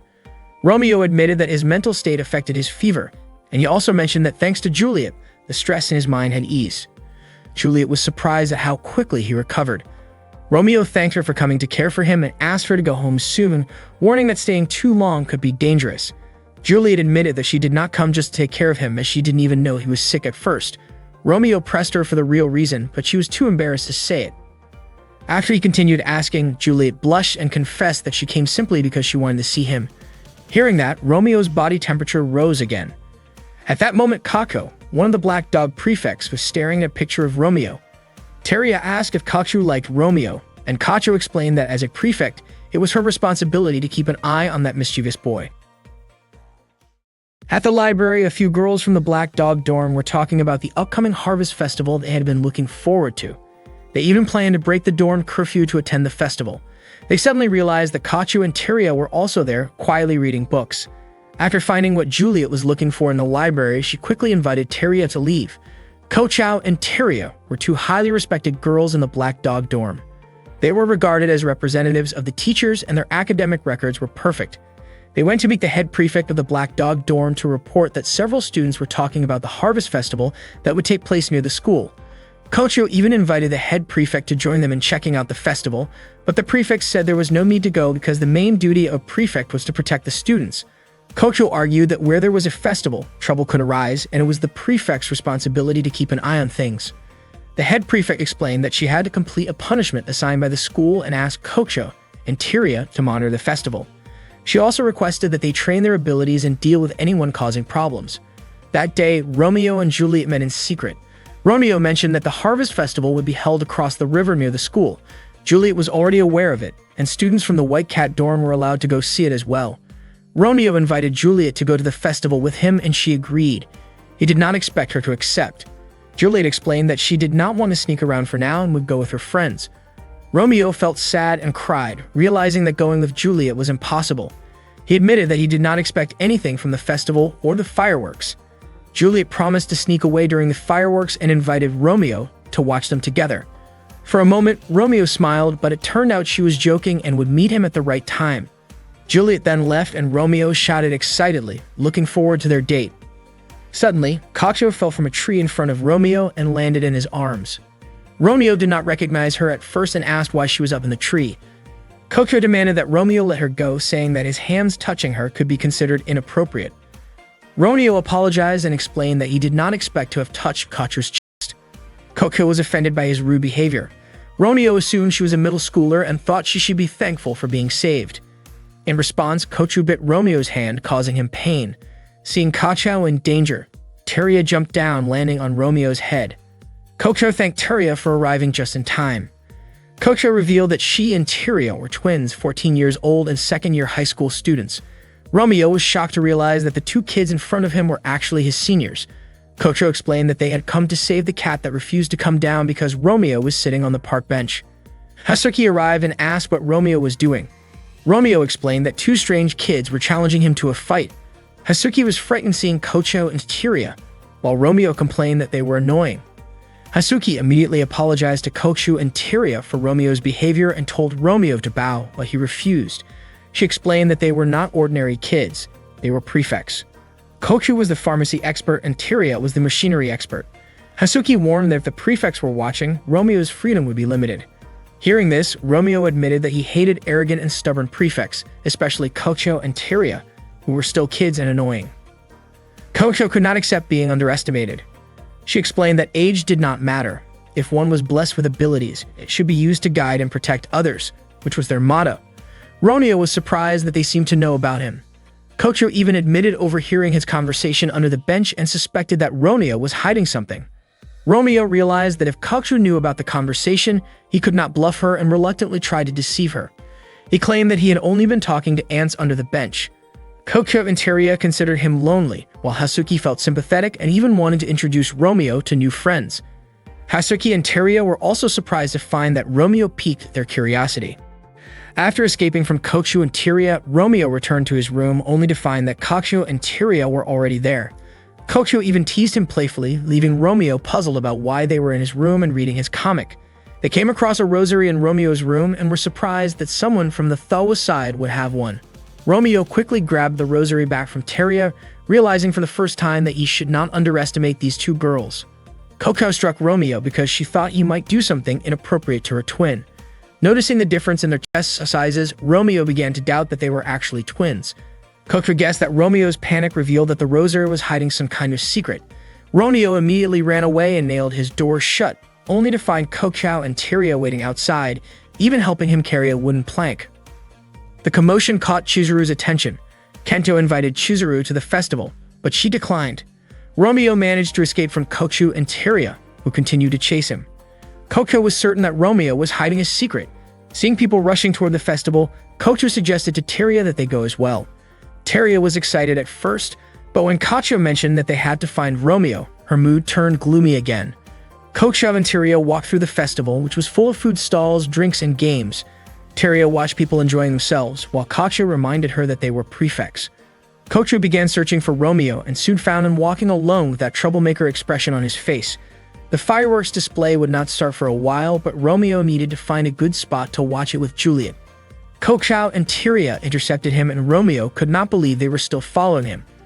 Kokchao explained that they were on patrol and, as prefects, had the authority to deal with mischievous black dogs who were too excited and causing trouble. Romeo was surprised to realize that his face had clearly shown his excitement, even though he thought it did not. Knowing that being followed would interfere with his plans to meet Juliet, Romeo ran away, with Kokchao and Tyria quickly in pursuit. Meanwhile, Kokchao and Avo continued trying to convince Chizuru to join the festival activities, but she kept refusing. Scott informed Juliet that he had prepared a special chair for her to watch the fireworks, but Juliet declined because she was afraid of heights. Chartreux immediately sat in this 6-meter-high chair, which made Scott angry, calling her a cat thief. Chartreux confronted him angrily, prompting Juliet to run off in search of Romeo. Kento and Ado kept trying to persuade Chizuru to try the snacks they bought at the festival, but she refused again and walked away. They were puzzled why Chizuru had seemed gloomy lately, even though they had taken her to the festival to lift her spirits. They concluded that Chizuru must have been rejected before, so she needed to meet new people. Not long after, Chizuru returned to them because she was bored alone. At the same time, Kokchao and Tyria were still looking for Romeo, having searched everywhere without success. Tyria guessed that he might have gone into the bushes. Juliet was also searching for Romeo when he suddenly called out to her, startling her. Romeo asked her to hide with him. Seeing Kokchao and Tyria approaching, Juliet asked why the prefects were there. Romeo explained that something had happened and they were chasing him. He then invited Juliet to escape with him, but accidentally stepped on a branch. As Kokchao and Tyria looked in their direction, Romeo and Juliet hid behind a cow. The fireworks festival was about to begin, but first, Romeo and Juliet had to escape from Kokchao and Tyria. They swam across a river, swung from trees, broke through glass, and even jumped onto food stalls to make their getaway. Kokchao and Tyria realized that it seemed Romeo had indeed managed to disappear. Kokchao suspected that there was something behind Romeo's panic about Rosario. Tyria suggested to Kokchao that they just patrol since they could not find him. Romeo and Juliet were hiding inside a barrel, their bodies pressed close together. Romeo could sense Juliet's scent along with the softness of her body. Romeo's inner demon tempted him to embrace Juliet, but his inner angel stopped him because he did not want Juliet to hate him. Conflicting thoughts raced through Romeo's mind, making it increasingly difficult for him to maintain control. He peeked through a small hole and noticed that the two prefects were still nearby. Meanwhile, Scott accompanied Chartreux as she shopped for various items, while Chizuru, Kento, and Ego rode the Ferris wheel together. Kokchao and Tyria were still patrolling, and Romeo kept watching them. Suddenly, a fight broke out between two teenagers, one from the Black Dogs and one from the White Cats. The nearby stall vendors worried that the fight would damage their booths, and some grade school children cried in fear, worried that the fireworks festival might be ruined. Kokchao and Tyria approached the teens. Kokchao pointed out that they had broken school rules by causing chaos at the festival and endangering others, and as prefects, they had the authority to discipline them. Instead of backing down, the teenagers attacked Kokchao and Tyria. However, Kokchao and Tyria easily dodged their attacks. Tyria jumped and threw her net at the White Cat student, while Kokchao used a sleeping spray to subdue the Black Dog student. They quickly handled the situation, and the crowd praised them as role models for helping others, remarking that the world of prefects was truly different. Romeo watched all of this through the barrel hole. He then opened the barrel, stepped out, and asked Juliet to wait for him. Just when Kokchao was about to give up searching for Romeo, he threw a challenge to them. Romeo challenged them to a game duel, stating that if he won, Tyria and Kokchao would have to submit to him. Kokchao refused, explaining that prefects did not play around. Romeo insisted that it was not mere play but a duel, and if they refused, he would destroy the game booths. Reluctantly, Kokchao accepted the challenge. They competed in various games, from shooting games, hammer smash games, and eating contests to cake throwing. Kokchao and Tyria genuinely enjoyed the games, and even Tyria, who usually maintained a neutral expression, smiled happily. Although Romeo lost the games, he complained that it was unfair to face two opponents at once. Kokchao asked what game would come next, but Romeo said the duel had already ended. Kokchao grew thoughtful again. Romeo then asked whether his punishment had been decided yet and offered to play again any time. He understood that Kokchao and Tyria probably needed someone to play with at the festival. Previously, Romeo had asked other friends about them, and in their eyes, Kokchao and Tyria were always together, so others felt hesitant to approach them. Romeo praised their hard work as prefects and forgave their occasional spoiled behavior, noting that they were still young. Kokchao refused to be called a child, saying she already felt mature, and suggested that Romeo was the one who truly needed a friend. They asked Romeo to prepare because next time they would invite him to play again. Afterward, they parted ways. Romeo suddenly realized he had to return before the fireworks started, but the first fireworks had already gone off before he could meet Juliet. Everyone enjoyed the fireworks together, and Romeo regretted missing the chance to watch them with Juliet. He quickly opened the barrel and asked Juliet if she was angry with him. Juliet said she was not upset. It was the first time she had seen fireworks from inside a barrel. Romeo worried she would be mad and apologized. Juliet smiled, saying she had seen enough. Noticing that Cocteau and Tyria also wanted to have fun, and she had observed Romeo's gentler side, which was enough for her. Romeo felt touched. He brought a small firework for them to light together. Juliet commented that it was simple, just like Romeo, that she liked it. Romeo was surprised to hear that. Meanwhile, Tyria admitted that they had enjoyed the festival thanks to Romeo. Coco suspected that Romeo liked Juliet but confessed that she already liked someone else. Tyria asked whether Romeo would become a prefect that year. Coco thought that if Romeo became a prefect, it would bring significant changes to the school, but they still had Aru, the vice prefect of the Black Dogs. Juliet's birthday was only 7 days away, and Chartreuse could hardly wait. He kept thinking about what kind of gift would be perfect for her. Juliet had just finished bathing and wondered why Chartreuse looked so excited. He admitted that he had been imagining how lively Juliet's birthday party would be. That day, Juliet had a request for Chartreuse. Blushing and feeling shy, she finally spoke up, but Chartreuse was surprised when he heard what she asked. Meanwhile, Romeo was also eagerly anticipating Juliet's birthday. He thought about what gift he could give her, and wished he could spend the day together with her. Suddenly, Cocteau appeared and startled Romeo, causing him to instinctively jab a pen in her direction. He scolded her for barging into his room without permission. Romeo then looked for Tyria, only to discover that she had been hiding under his bed since the previous night. He was shocked to see her. Cocteau explained that if Tyria liked someone, she would follow that person anywhere. Romeo called Tyria a stalker and realized that he would have to be more careful in the future. Tyria invited Coco to go shopping in Dahlia Town. Cocteau was reluctant to go and asked Romeo to go instead since they were busy. Romeo agreed immediately, seeing it as a chance to buy a gift for Juliet. Upon arriving at the market, Romeo saw various stalls selling clothes, flowers, and household items.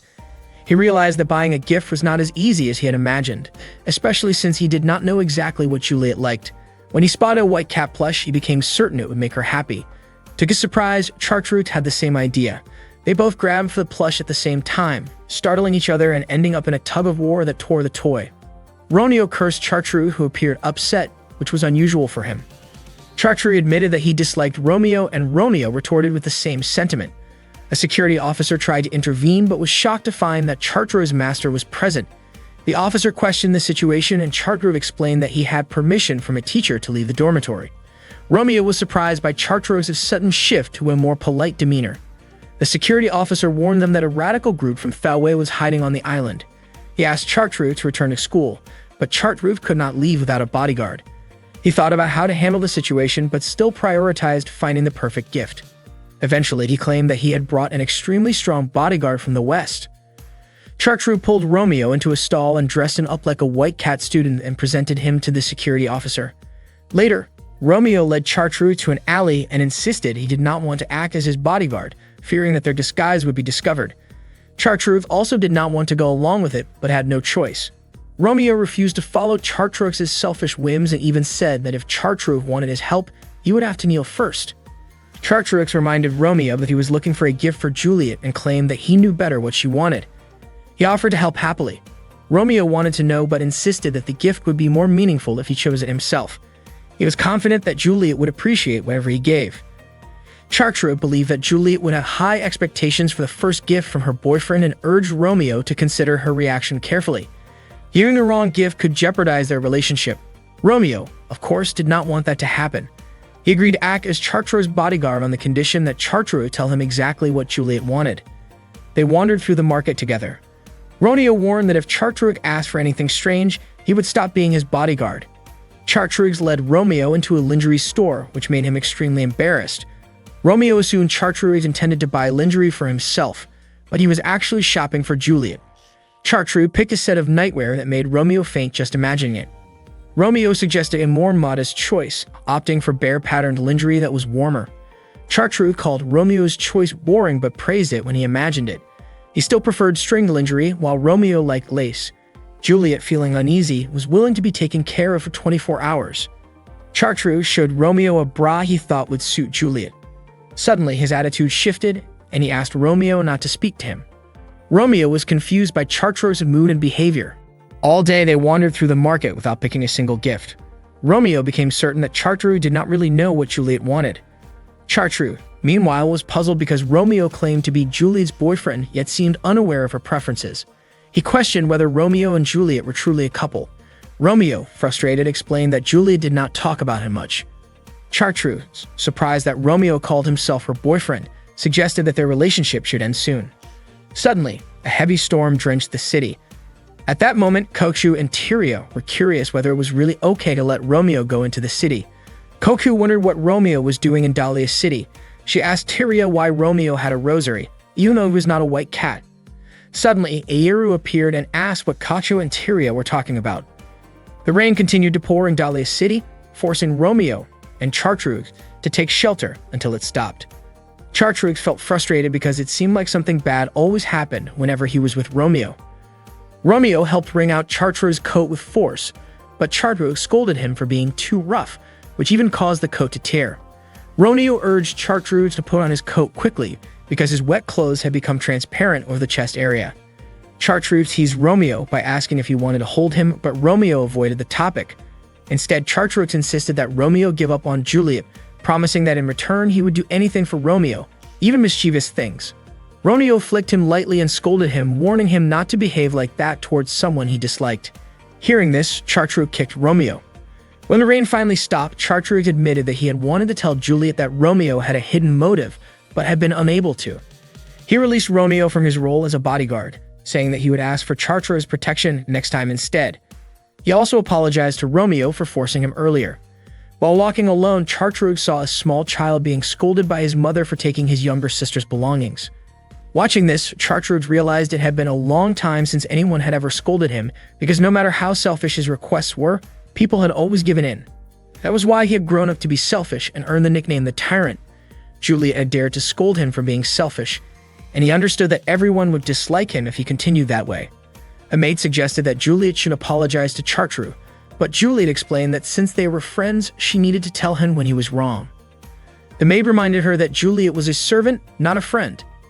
At that moment, Chartreuse admitted that Juliet was indeed his friend, and then he understood she was angry because she wanted to correct him. He was even surprised that Romeo had scolded him just like Juliet had. As Chartreuse passed through a tunnel, suddenly two radical group members captured him. He used a powerful kick to knock down the man who grabbed him. As the man fell, Chartreuse was about to punish the second one when Romeo suddenly appeared. The man asked Romeo, who was also supposedly a member of the Thawa, to help him teach Chartreuse a lesson. Romeo smiled and admitted that he disliked Chartreuse, but on that day he claimed he was not acting as a Thawa member. Instead, he was Chartreuse's bodyguard. Romeo then slammed the man's head into the wall. Chartreuse was confused about why Romeo saved him even though he hated him. He asked if Romeo thought this would make him feel indebted, and he wondered what Romeo truly wanted. Romeo explained that he had acted not for Chartreuse, but for Juliet. If anything had happened to Chartreuse, it would have made Juliet sad, and Romeo could not allow that. Chartreuse's eyes welled up with tears from being touched. He had not expected that Romeo had acted out of care for Juliet. Chartreuse laughed, realizing that Romeo really liked Juliet, and thought to himself that Romeo was even more foolish than he was. That afternoon, Romeo was talking with Chartreuse while gazing at the beach. Chartreuse, feeling a twinge of jealousy toward Romeo, revealed that Juliet asked her to lie to the dorm heads so they could celebrate her birthday together. Chartreuse suspected that diligent Juliet might be trying to break the dorm's curfew, and upon hearing this, Romeo trembled, deeply moved. Chartreuse admitted that being by Juliet's side as a friend had already made her happy, but seeing Juliet growing closer to Romeo made her feel that Juliet would inevitably show another side of herself to him. This thought was painful for Chartreuse, and she cried, which made Romeo uncomfortable, and eventually he ended up crying too. Chartreuse suggested that Romeo should choose the gift he wanted to give Juliet himself, assuring him that Juliet would surely like it. She handed him a package as a gift for guarding her and asked Romeo to use it. After Chartreuse left, Romeo opened the package and discovered it contained the bra she had bought at the store earlier. Returning to the dorm, Romeo was greeted by an arrow carrying a note, seemingly from Juliet. The note asked him to meet her in the library, sparking his curiosity about what she wanted to say. Romeo quickly headed to the library to see Juliet. Shyly, Juliet requested that Romeo join her in celebrating her birthday. Romeo was overjoyed, feeling as though his heart might burst with happiness. He admitted that he had almost forgotten her birthday, but of course he agreed, promising to celebrate it even until death parted them. Juliet exhaled and clarified that she had not meant for him to go that far. Romeo wondered why she sighed like that. Juliet confessed that she had initially been nervous, fearing that Romeo might refuse her request, but now she felt relieved. Her words nearly made Romeo faint from happiness. Juliet asked that this year Romeo avoid crashing into the White Cat's dorm to disrupt her birthday party, as he had done every year, which always ended in chaos, fights, and canceled celebrations. She even thought about how she might get back at him. Romeo explained that this was just his way of celebrating. He told her he would give her a proper gift and asked what she wanted, since he had been searching but hadn't found anything suitable. Blushing, Juliet shyly requested matching accessories for couples. Romeo initially didn't hear her, so she repeated it loudly. He admitted that her request had surprised him, noting that it seemed every girl would want something like that. Romeo promised he would find it, and Juliet's face lit up, unable to wait for the gift from him. That night, Chartreux felt completely defeated by Romeo. She had wanted to separate Romeo and Juliet, but instead, Romeo had protected her for Juliet's sake. When she saw Scott searching for Juliet, Chartreux immediately told him to make pancakes for her. In her view, Romeo and Juliet were like opposing gears, so if they forced themselves, they would only end up hurting each other. She was delighted to see Scott making pancakes and wondered what she should do when the right moment came. Meanwhile, Romeo was dancing around that night, his heart overflowing with happiness because Juliet had invited him to celebrate her birthday, and he was determined to make it a success. He was surprised to see Hisuki standing in front of his room, which startled him, but then he was even more shocked to find Airu, Kocho, and Tyria inside his room. Airu asked where Romeo had been coming from so late at night. Romeo had not expected his older brother to suddenly confront him. When Romeo returned to his room, he was shocked to see Airu, along with Kocho and Tyria, already there. He wondered why Airu was present. Hisuki explained that Airu had forced her to enter Romeo's room. As the leader of one of the famous Inuzuka families, Airu's extraordinary strength and discipline were well known, and he was also responsible for overseeing the Black Dog dormitory. But Airu was Romeo's older brother. At that moment, Romeo looked genuinely afraid of him. Airu asked about a rosary in the room and where Romeo had gotten it. Both Romeo and Hisuki were taken aback. Romeo certainly could not admit that it was a gift from Juliet. Kocho apologized because Airu had overheard her conversation with Tyria regarding the rosary in Romeo's room. Seeing how tense the situation had become, Hisuki admitted that it was a sparkling gift she had asked Romeo to buy. Romeo was touched by her support. However, Airu also questioned a bra that had been given by Chartreux, and unfortunately, Hisuki could no longer help with that. Airu further asked about Romeo's strange behavior recently, suspecting that he might be plotting something with a student from the White Cat dormitory. He mentioned the tension between the West and Tawa and warned that the fragile peace established in Dahlia could collapse. If Romeo was proven to be involved with the White Cat students, he would be considered a traitor. Any action by Romeo that negatively affected the Inuzuka family's reputation could lead not only to his expulsion from school, but also from the Inuzuka family. Hisuki tried to defend him, but Airu scolded her, suspecting that she might be Romeo's ally. Romeo reassured Airu that Hisuki had nothing to do with it, and that he himself had no plans. He pleaded for Airu to trust him. Instead, Airu lifted him up and said he had already done too much defending Romeo, who was always causing trouble. Tyria held onto Romeo's legs, refusing to let go even when Airu asked. Kocho climbed onto Annie's shoulders and scolded her, pointing out that Airu's actions were violent. Despite being brothers, they were in school and Kocho threatened punishment. Annie released Romeo. Airu then stated that Romeo would be under supervision for 1 week. If no suspicious behavior was found, he would be freed. He hoped Romeo could correct his behavior and reminded him to uphold his dignity as the second son of the Inuzuka family. After that, Airu left, leaving Romeo unsure of what to do. The next day, Juliet was practicing baking cakes with the help of her aunt, a kitchen servant. Her appearance suggested the cakes looked fine, but their taste was still unknown. The kitchen aunt agreed to taste the cake to test its quality. Hearing that, Juliet immediately tasted her own creation and was relieved to find it delicious. The kitchen aunt also sampled the cake and praised it as perfect. Juliet expressed her gratitude for the aunt's guidance. The aunt complimented Juliet's hard work, recalling how diligently she had practiced every day, which made Juliet feel happy and accomplished. Juliet then shared the cakes with Chartreux and Scott. Chartreux loved the cakes, while Scott felt almost blessed after tasting Juliet's handmade treats. Chartreux asked why Juliet had suddenly been practicing baking so intensely. Juliet explained that she simply wanted to learn to bake because she was not skilled in cooking. However, Chartreux suspected that she was doing it for Romeo and might want to give him a cake for his birthday. Juliet tried to evade the question. Suddenly, the prefects from the Black Dog dormitory passed by with Romeo following behind them. The White Cat students, including Juliet, noticed. Scott was convinced that Romeo must have done something that got him in trouble. Juliet observed that Romeo seemed different, looking frightened of something. Koku then asked if Romeo and Aoyuru were not on good terms, and Tyria requested that Kachu not bring up the topic. Koku was simply curious, noting that Aoyuru was usually calm and never got angry except with White Cat representatives. She remarked that no matter what punishment Aoyuru gave, he remained fair toward all dormitories. At that moment, paper airplanes thrown by grade school children accidentally hit Aoyuru. The children were terrified and apologized repeatedly. Aoyuru crumpled the paper airplanes, scaring them further, but then he magically turned them into improved paper airplanes. The children were amazed and thanked him, and Aoyuru asked them to play in a more open space. According to Kakao, even though Aoyuru seemed rigid, he had a kind heart. However, Romeo claimed that Aoyuru had never shown any kindness toward him.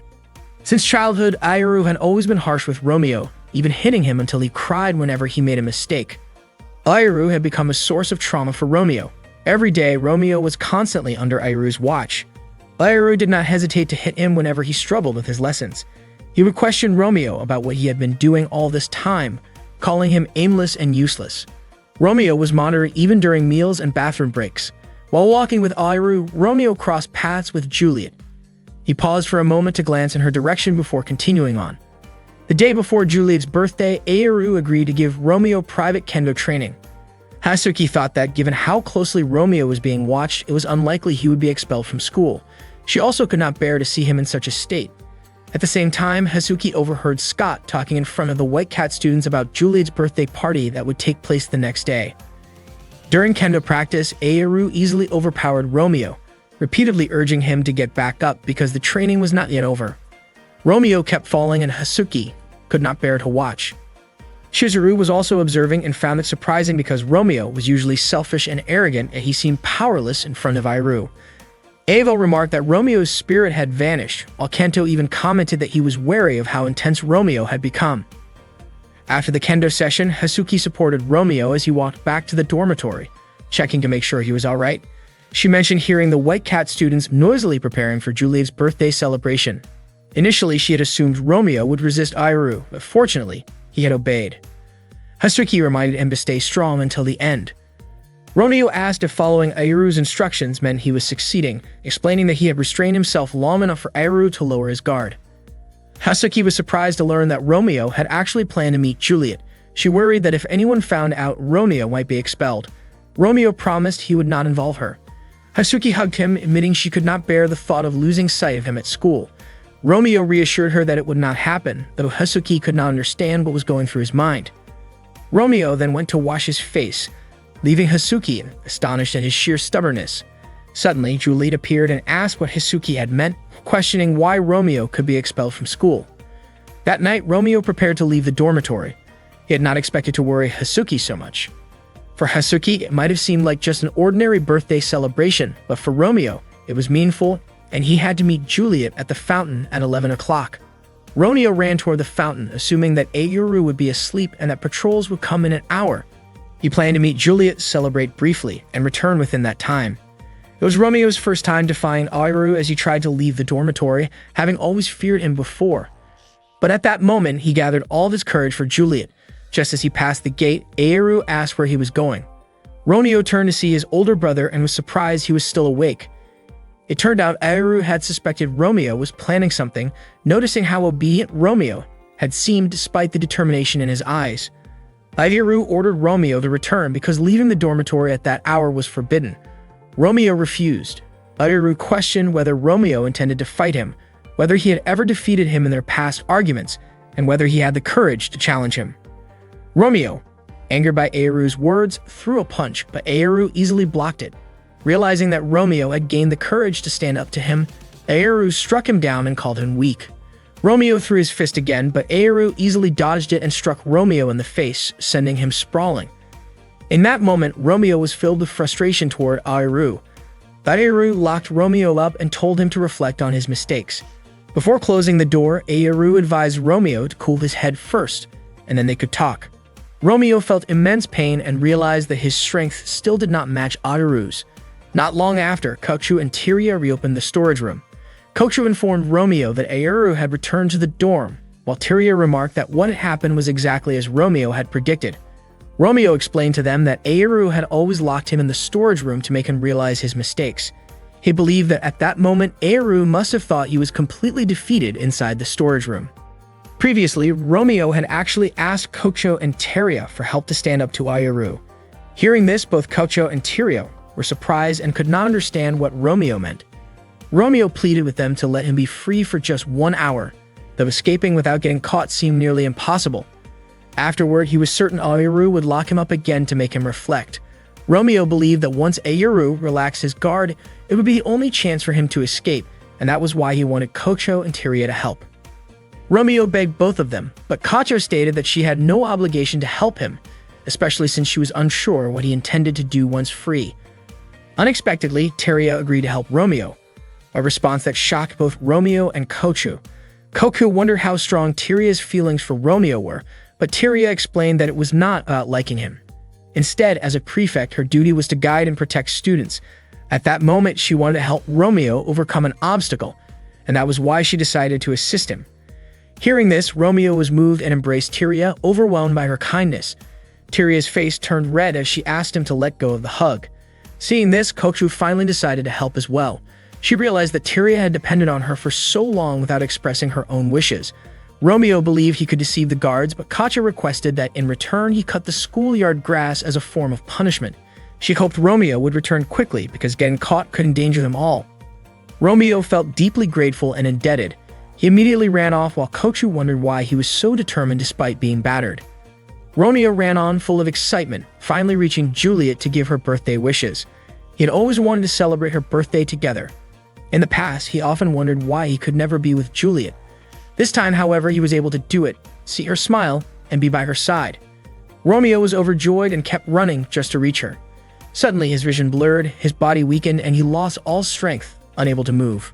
Romeo collapsed, and when he opened his eyes, he found himself in Juliet's lap. He was surprised to see her there, as they were supposed to meet at the fountain. Juliet admitted that she had come to stop him, but had arrived too late. She explained that Aoru had been watching Romeo closely, suspicious of their relationship, and that if anyone found out, Romeo could be expelled. Juliet knew all this after asking Hasuki. Hasuki scolded Juliet, questioning whether she had realized the difference in their social statuses and the harsh path Romeo had to go through. She said that Romeo had walked a difficult path, enduring severe injuries, and she felt sad because only Juliet could have stopped him. Juliet's somber expression made Romeo feel sad. He told her he had not received a present from her, but Juliet said it did not matter. Juliet realized that her desire to meet Romeo had caused him to get hurt. Rather than wanting many presents, she simply wanted to see him safe and well. She expressed her wish to always protect Romeo. Juliet began to cry and apologized, admitting that as long as their relationship continued, Romeo would inevitably get hurt. Romeo asked why she was apologizing, insisting that neither of them had done anything wrong. Juliet hugged him while crying, continuing to apologize. That day was Juliet's birthday. Scott announced in front of the White Cat students that the party would start after school, and he reminded everyone to make sure the event went smoothly. The plan was to lower Juliet from a gondola surrounded by smoke, followed by a marching band performance, and then presenting her with a statue as a gift. One of the students asked what they should do if the Black Dogs tried to mess things up again, since every year Juliet's birthday ended up turning into a cake fight. Scott told them not to let the Black Dogs ruin the event, so he ordered them to take care of Romeo as soon as he appeared. Suddenly, Romeo showed up and immediately knocked Scott down. The White Cat students demanded Romeo get off the stage.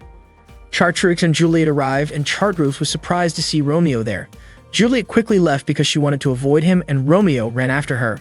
He had been waiting for Juliet's birthday for so long, but instead of celebrating with her, he only ended up making her worried. Romeo chased Juliet through the hallways, but she only ran faster. He couldn't understand why she was avoiding him. Romeo called out for her to stop, but she refused.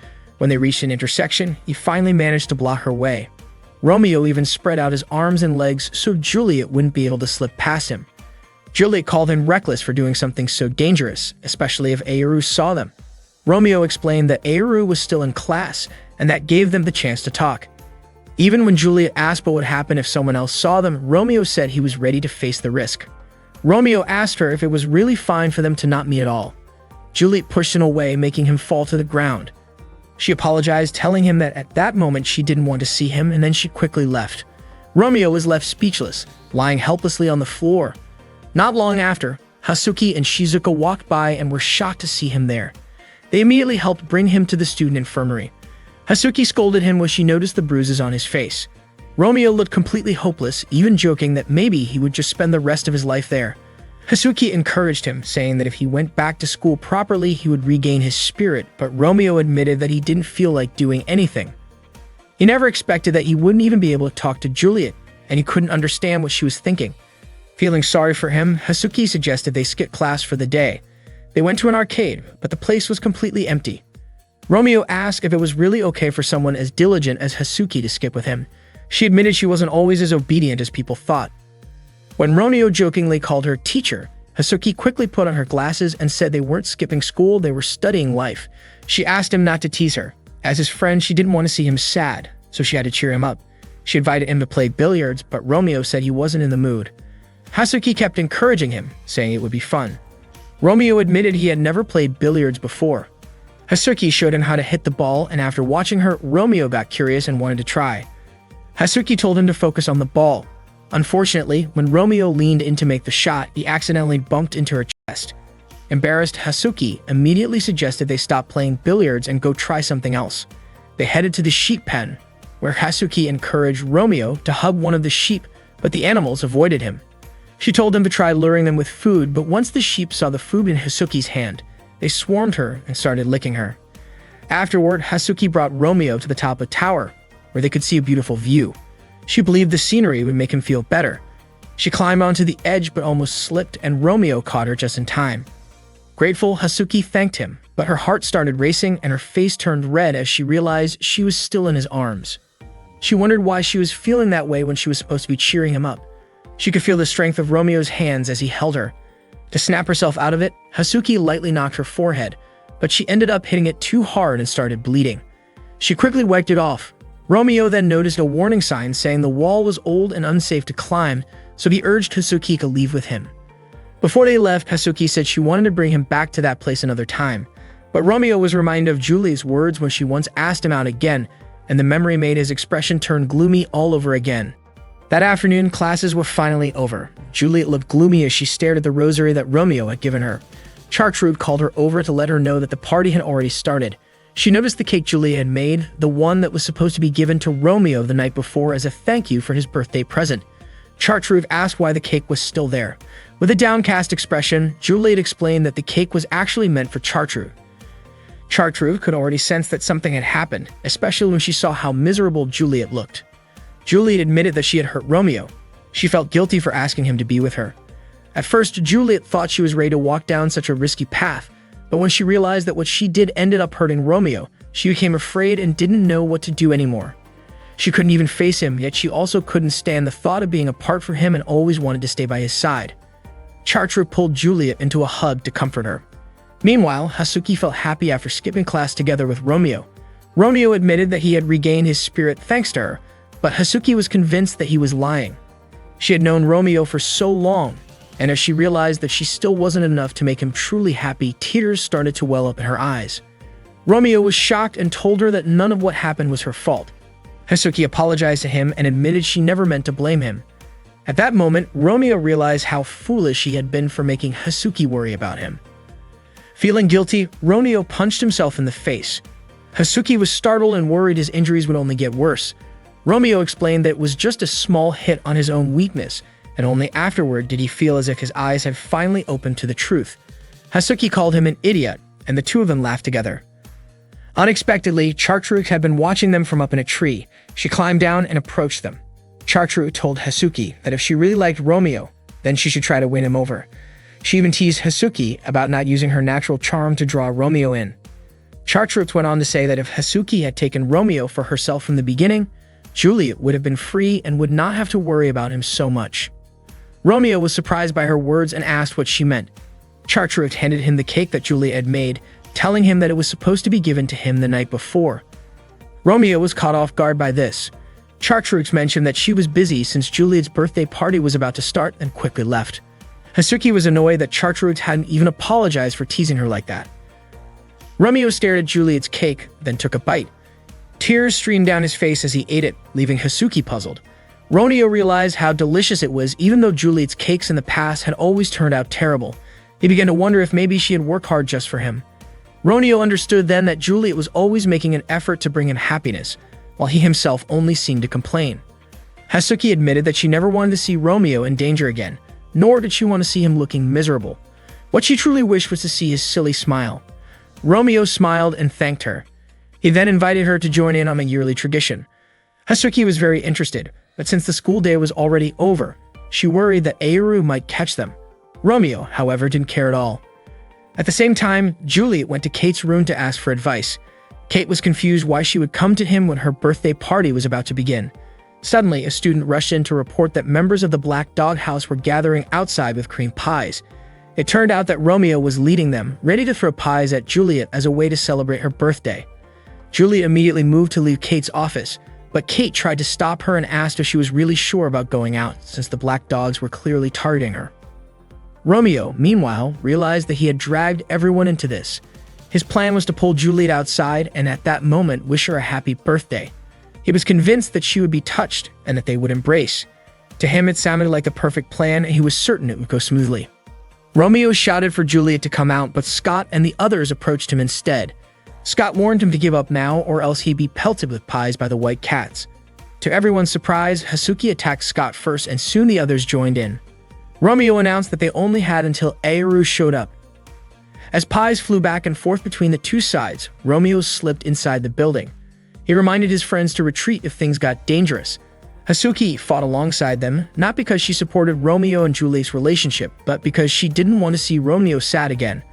While she was distracted, Scott managed to land a pie on her face, and the two of them started trading playful insults. Meanwhile, Romeo was searching for Juliet. He thought about asking Chartreux, but the aura around her felt intimidating. She was clearly upset with him for ruining Juliet's party. Romeo decided it was best to head further inside and look for Juliet on his own. Chartreux only watched him from a distance, convinced that the White Cat's dorm wasn't as weak as Romeo thought. When Romeo reached the stairs, Somali suddenly jumped and landed on his back. Surprised by her presence, Romeo immediately assumed that Abby must be nearby as well. Sure enough, Abby appeared in front of him, but his appearance looked completely different. It turned out that the trick Abby had pulled during the festival had been exposed, which led to his faction being disbanded and him being expelled from the dorm. For the time being, he was forced to live in the dorm's yard, enduring a life filled with hardship. Romeo never expected Abby to turn out so resilient.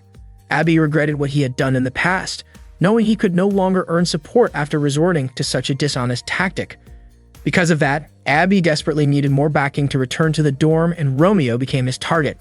Romeo was shocked that Abby would go that far. Somali clung tightly to Romeo, and he couldn't fight back since he knew just how strong she was. Romeo then commented that Abby seemed jealous because Somali was hugging him so tightly. Hearing that, Abby shouted for Somali not to listen to his words. Instead of stopping, Romeo pointed out that Abby's face looked angry because of the hug. Innocent as always, Somali released Romeo and quickly apologized before hugging Abby tightly instead.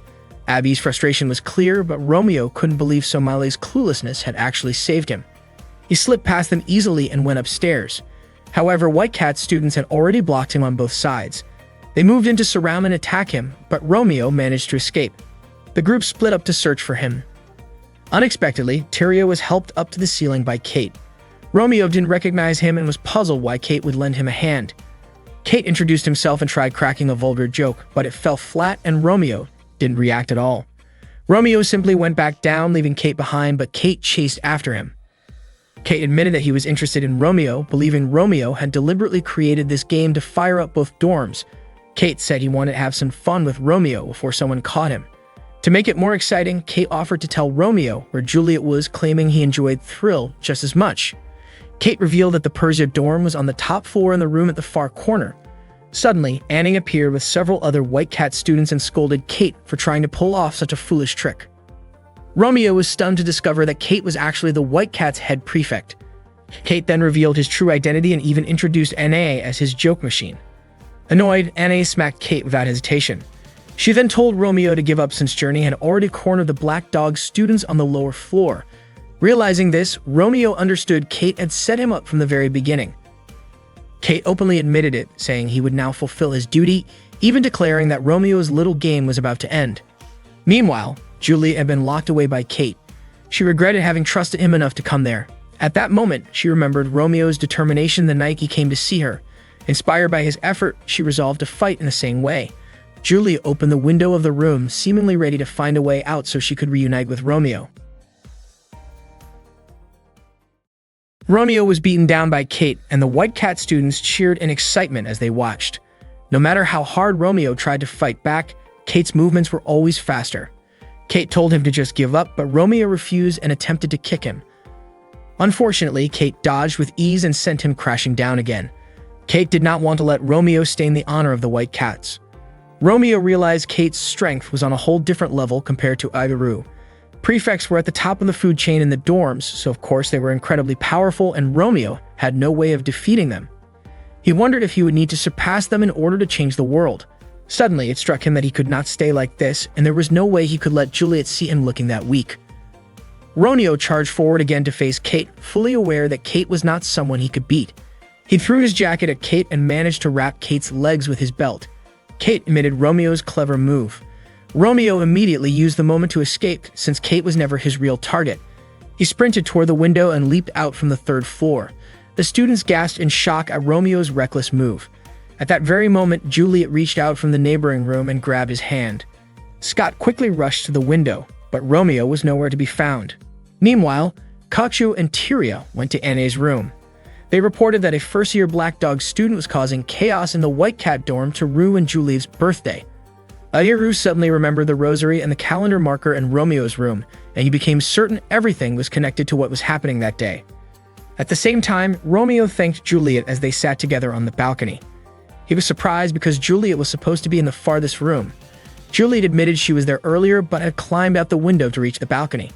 Romeo was shocked at how reckless she had been, but Juliet teased that he was the one who had done something crazy first.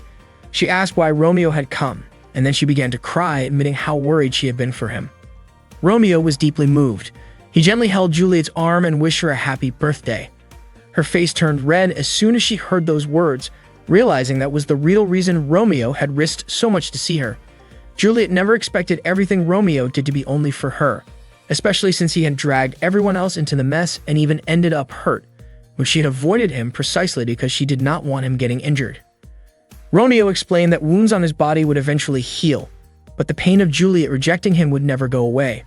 That was why, no matter where Juliet was, he would always go to her.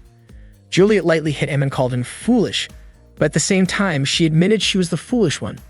Because the moment she heard Romeo had come, her heart had overflowed with joy. With tears streaming down her face, Juliet confessed that she had lied when she said she did not want to see him. The truth was that she loved him deeply. Romeo was overwhelmed by her confession. Tears welled up in his eyes as Juliet apologized for making him worry. She acknowledged that the dorms were divided by enormous barriers, race, ideals, and social class. With 1,000 students in the academy, each dorm lived in its own world, and to stay there, everyone had to obey strict rules. Yet Romeo could break through those walls so easily. That day made Juliet realize that Romeo had shown her it was better to face the pain than run away from it. Together, they could overcome it all, and from that moment on, she wanted to always be by his side. Juliet leaned against Romeo, making his entire body stiffen from nervousness. Meanwhile, Airu rushed to the White Cat dorm.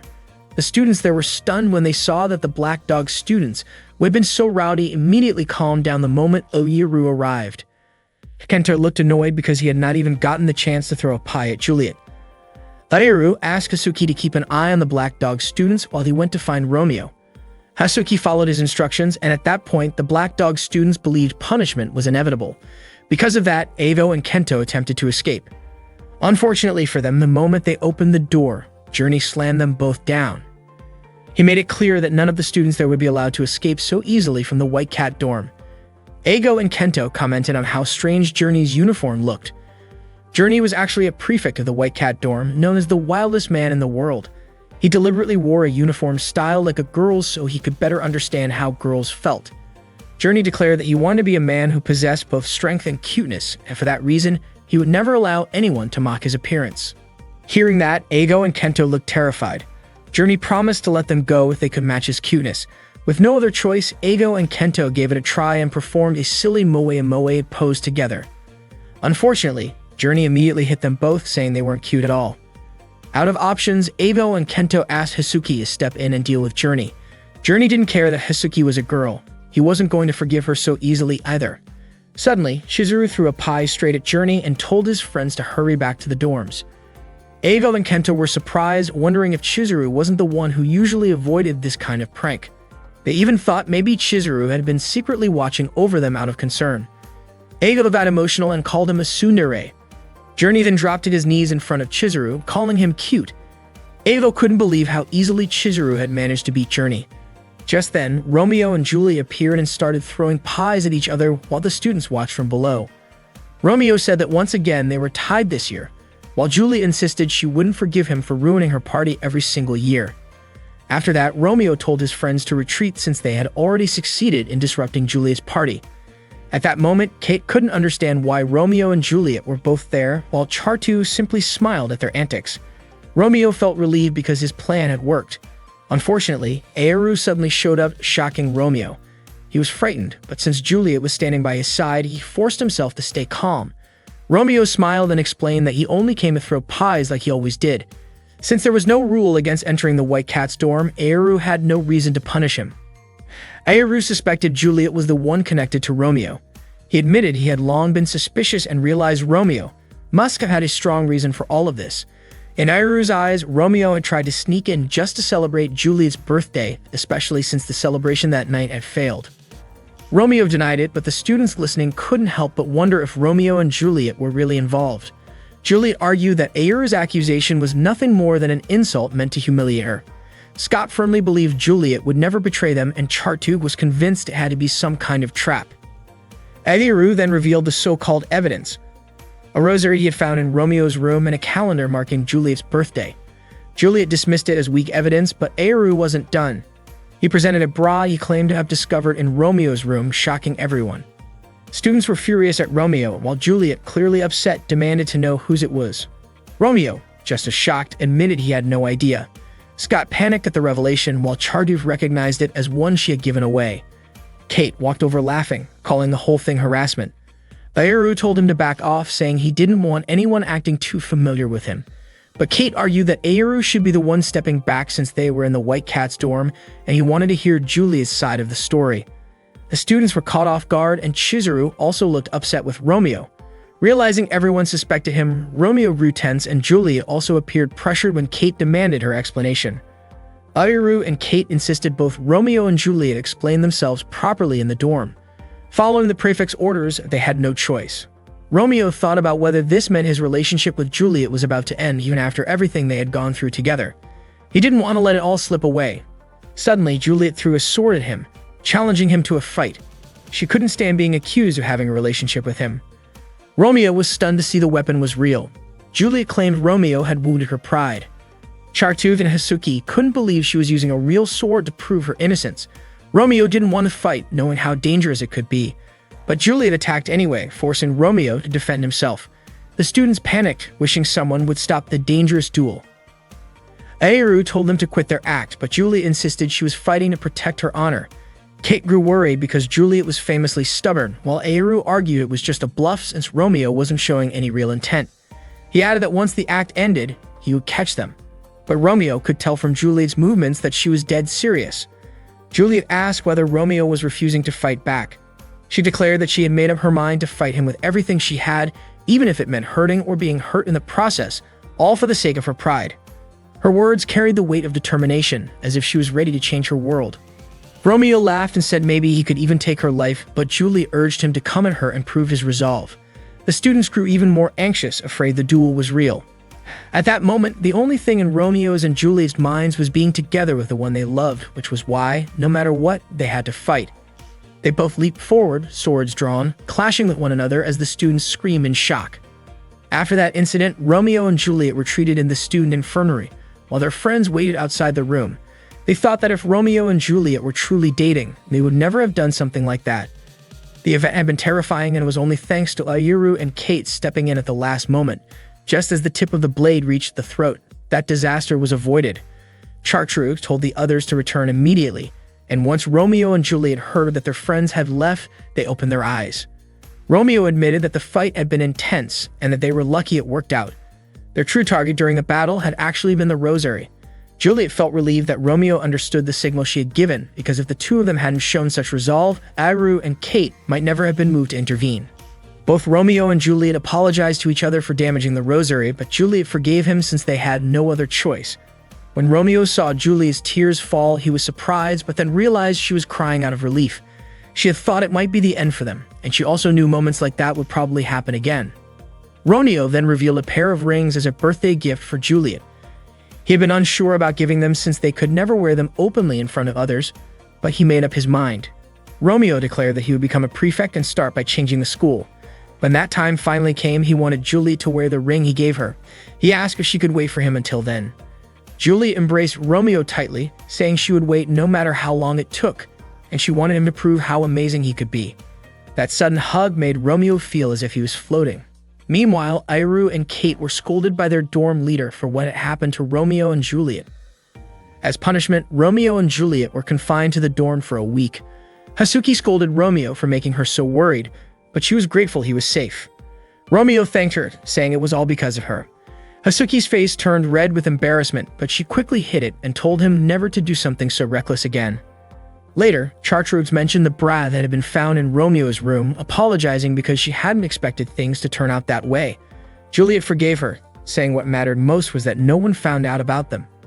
Chartreux promised to help Juliet anytime she needed. As she left Juliet's room, Chartreux saw Scott fuming because Juliet had been punished as well. He was even willing to take her place in the punishment. Chartreux, however, pulled out a razor and jokingly threatened to punish him herself. After their confinement ended, Romeo and Juliet went boating together on the lake. Juliet asked if Romeo was truly serious about becoming a prefect. Ayeru's doubts about Romeo hadn't completely faded, but he recognized that Romeo's rebellion had been due to his own carelessness. Romeo told Ayeru again that he was determined to become a prefect, so Ayeru gave him daily tasks to work under Kocho and Tyria first. Romeo believed that learning from the prefects was the perfect way to start. Juliet then slipped the ring onto Romeo's finger and encouraged him. Romeo asked her to continue her words of encouragement, stood up excitedly, and made the boat shake until he fell into the water. Juliet quickly reached out her hand to help him back up. Both Romeo and Juliet shared the same wish, that one day, when nothing stood in their way, they would be able to call out to each other without hesitation.